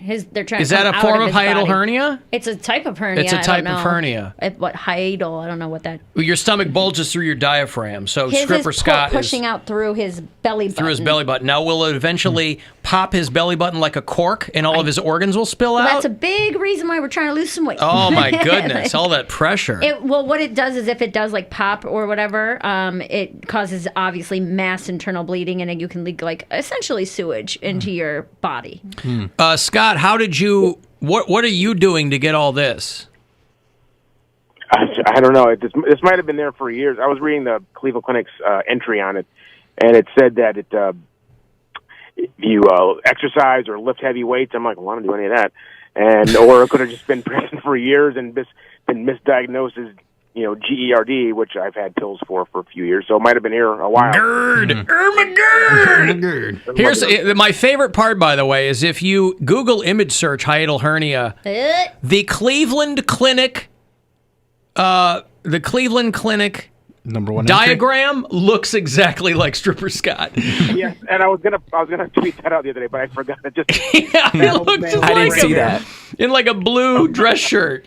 The guy's coughing. It looks like he's trying to, the way he's got his hand in front of his mouth, it looks like he's trying to inflate his lungs through his body, but I think he's just coughing into his mouth. I thought hiatal hernia I was opened from gonna Modest say, Yahoo. I was going to say signing all these imaginary documents is what caused it. Cause Yeah! Right. But, so Mary, the Yes. guy I work with had that, again, I forget all the different kinds of hernias when it's your intestines coming through your abdominal wall. Mm-hmm. But he had that, they fixed it, but then the mesh failed because then there was all kind of recalls on the mesh. And he had this like, it's not his guts anymore, but it's just like a pouch of fluid, like whatever fluid that's just trapped in between the abdominal wall. Oh my God! A pouch. The mesh failed. Jesus. He had transvaginal mesh. Yeah. So just you got to be careful with that. But hopefully, if he gets that fixed, it'll be newer mesh that doesn't give out. That's his guts coming right out of his. Oh no! There's that transvaginal mesh failing again. All right. Well, listen. Keep us abreast of the situation, Scott. And the most ironic part is that this is hernia is caused by my diaphragm failing, and if you go back far enough, that's the actual reason I'm here. Oh, he did it! I did it! See, even in the depths of pain and discomfort, he can make a joke. Women stripper, Scott. Look at him. Their daddy issues. Give him a boner, stripper, Scott. All this hernia talk got me hungry. Mm-hmm. Alan Cox Show After Hours line. You can always drop us a message there. Anytime. It's 216-986-8903. Hey, Alan. Just catching up on the podcast from this week. I'm very pleased to know that you guys talked about Danny DeVito's birthday. We share the same one. So everyone thinks I'm weird for knowing that, but I very much appreciated you guys sharing my weirdness or me sharing yours. And please, everybody, if we could all yell at more old ladies over winter break, that would be fantastic. You guys have been my source of humor through all of the pandemic. And I would also love more of Nora. Every time I'm having a bad day at work, we bust out the party nail, and that always gets the giggle going. Party nail? Thanks, guys. Stay funny and stay warm. Stay safe. Love you. I hate Bust the show. out the Bye. love you too. Bust out the party nail. Do I still have that? I love the party nail. Oh, glitter. And what is this was the Polar Blast punishment when Uh-huh. Poundcake and I had to get Acrylics. acrylic Was that nails. this year? No, last year. Okay. It was they're all 2019 bowl cut this year. together. Please do not disrespect the bowl cut again like that. Sorry, I forgot. Gold glitter. And what is this called? A potty nail? A party nail? Yeah. What color are the other ones? Purple. But what are those called if they're purple? Are those just called potty nails too? They're my regular nails, but the gold glittery one you said is a party nail, right? Mm-hmm. Because it looks so sparkly. When you have an itch, I can scratch with my nails. Ah, that feels good. There's an itch down there too. How's that? It feels good. Feels good. There you go. Man, she wasn't even 3 yet, I don't think. What We was did your that before punishment this year? This year? He had to dye his beard and his Oh, eyebrows. that's I was like, I remember, and then I jet remember. black Yeah, it's beard good. and I. That Was that funny. this year? That was this year. That was yeah. this year. We I did won the this Polar year. Blast this year? Yeah, we did Yeah. it. Oh my God. It was I before thought I the was thinking that was shutdown, yeah. 2019. No, before that, I'm undefeated. Oh God. The last event we did was St. Patrick's Day. I remembered that, but I forgot about Polar Blast. we did it early because we didn't actually have one. Right. Yeah. I had to Yeah. dye the jet black beard. Do you It was a remember? good look. I looked way better than I do now. Do you know your celebrity birthday twin?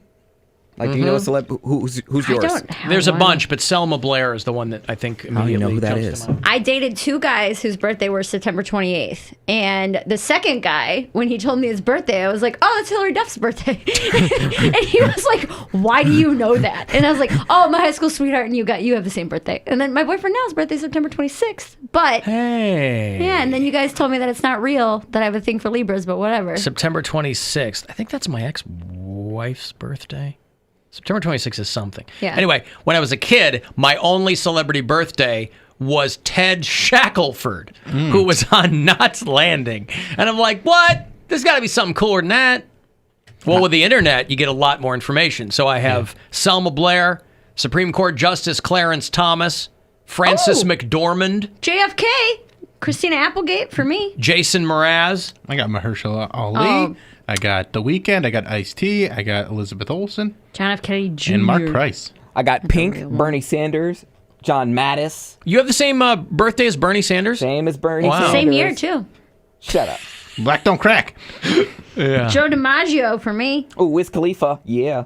I have the same birthday Kim as... Jong-il. I have the same birthday as Zinedine Zidane. He's a French footballer. Oh, somebody named Disguised Toast. Sounds about right. He's a YouTuber. I just call that bread. Oh, boy, there you go. All right, so we got some.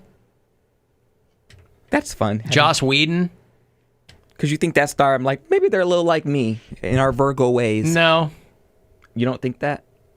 I have the same birthday as Glenn Danzig. I think I have a few inches on him, too, now that I think about it. You both were given birth to by your mother. Mama! Glenn Danzig. Wow, June 23rd, 1955. Glenn Danzig. I'll hang my hat on that. Why not? Jason Mraz. You remember him? Mr. AZ. He signed my Xbox. Yeah, Thank he was you. a friend of my Thank wife's you. back in the day. Randy Jackson. Some of these people. LaDainian Tomlinson, Bill, and I had the same. Can't take it with you, LaDainian. No, that's Le'Veon. Oh, that's not it. Le'Veon. You can't take it with you, Le'Veon. I don't think I have that anymore. Ah, damn it. I You have got rid of it like Le'Veon. 2 weeks ago. Oh, God. Oh, wait, here it is. That's not That's the same one, isn't it? close No? Oh, God. Well, anyway. There you go. Okay. Hey, who's this? Hello? Yeah, the name's gone. I totally forgot what his name is. Hello, who's this? It's Tyler. Tyler. Okay, what's up? So you guys were talking about religion before, right? If I'm not mistaken. Kind of, yeah. Today. Okay. Yeah, I mean, I was driving home from work, and I happened to come across that a little bit, but I guess it's a little bit different. But now, from politics and Trump and all that shit, but it is what it Thanks, is. man. You know, this late in the show, I He always waited wanna that go to long. waited that long to drop an S-bomb, and thanks, bro. I have my religion music already, too. Yeah. What was he going to say? Do you know? I don't know. Poundcake, what was he going to say? You know? I forgot. He was on hold for like 20 minutes. I totally forgot he was on there. Yeah, anyway, all this shrimp, and, And we're talking about birthdays now. Birthdays! Celebrity birthday. We're all over the place on this show. We talk about religion and politics and celebrity birthdays. Man. And guess who else I share a birthday with? Who? The late, great Art Modell. Don't I'd kill even. myself. Gross. I know they love him in Cleveland. Oh my He's gosh. a local luminary. He is. They love him here. June 23rd, 1925 as he was born. And then, of course, he's been dead for almost a decade. But the great Art Modell. I know that they love him in Cleveland. So He's what's Cleveland? The Forest City? What's Cleveland? The something city? The Forest City. The Forest City's favorite son. Is it the Forest City? No. What's Cleveland? I don't know. The something. Every city is the something city. Toledo's the glass city. The city. Akron's a rubber city. on What the the hell's lake. Cleveland? The land. The land. That's like I slang. don't know, What's it Alan. called? City. That's Pittsburgh. The Cleveland, the something Forest city. City. That's showing up. Yeah. Forest? Yes. Yeah. I didn't know. You're welcome, Mary. Okay. Make me I've feel heard that before, stupid but- all of Listen, a sudden. I googled The my Forest birthday. City. Who cares? I need to share this because they give you a numerical list in order of how famous these people are. Yep. And someone named Rudolf Haas, who is a Nazi war criminal, Yep. Oh. came up on the list before Ben Stein and Nick Swisher. Like, this guy's more famous than Nick Swisher, by the way, Ben old buddy of Stein? mine from when he was on the White Sox, and also a Nazi war criminal. Is he? Yes. Is his name Little known fact about Nick Swisher. Rudolf Haas? Nicky the Swish. This is him when he was speaking to the White Sox organization upon his departure. Hey, Joey Chestnut. Wow, I got some real winners in mind. The hot dog guy. Yeah. Donovan McNabb. Kobayashi, anyway. All right. Do we want to do the Friday Get Down, Bill?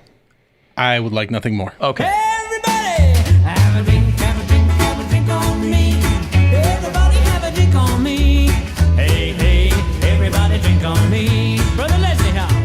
All right, the Bill Squire Friday Get Down is brought to you by Cleveland Whiskey in honor of the late, great Murray Soul here at WMMS. It's how we know the weekend is officially underway. Are you ready? Let's do it. It's Friday!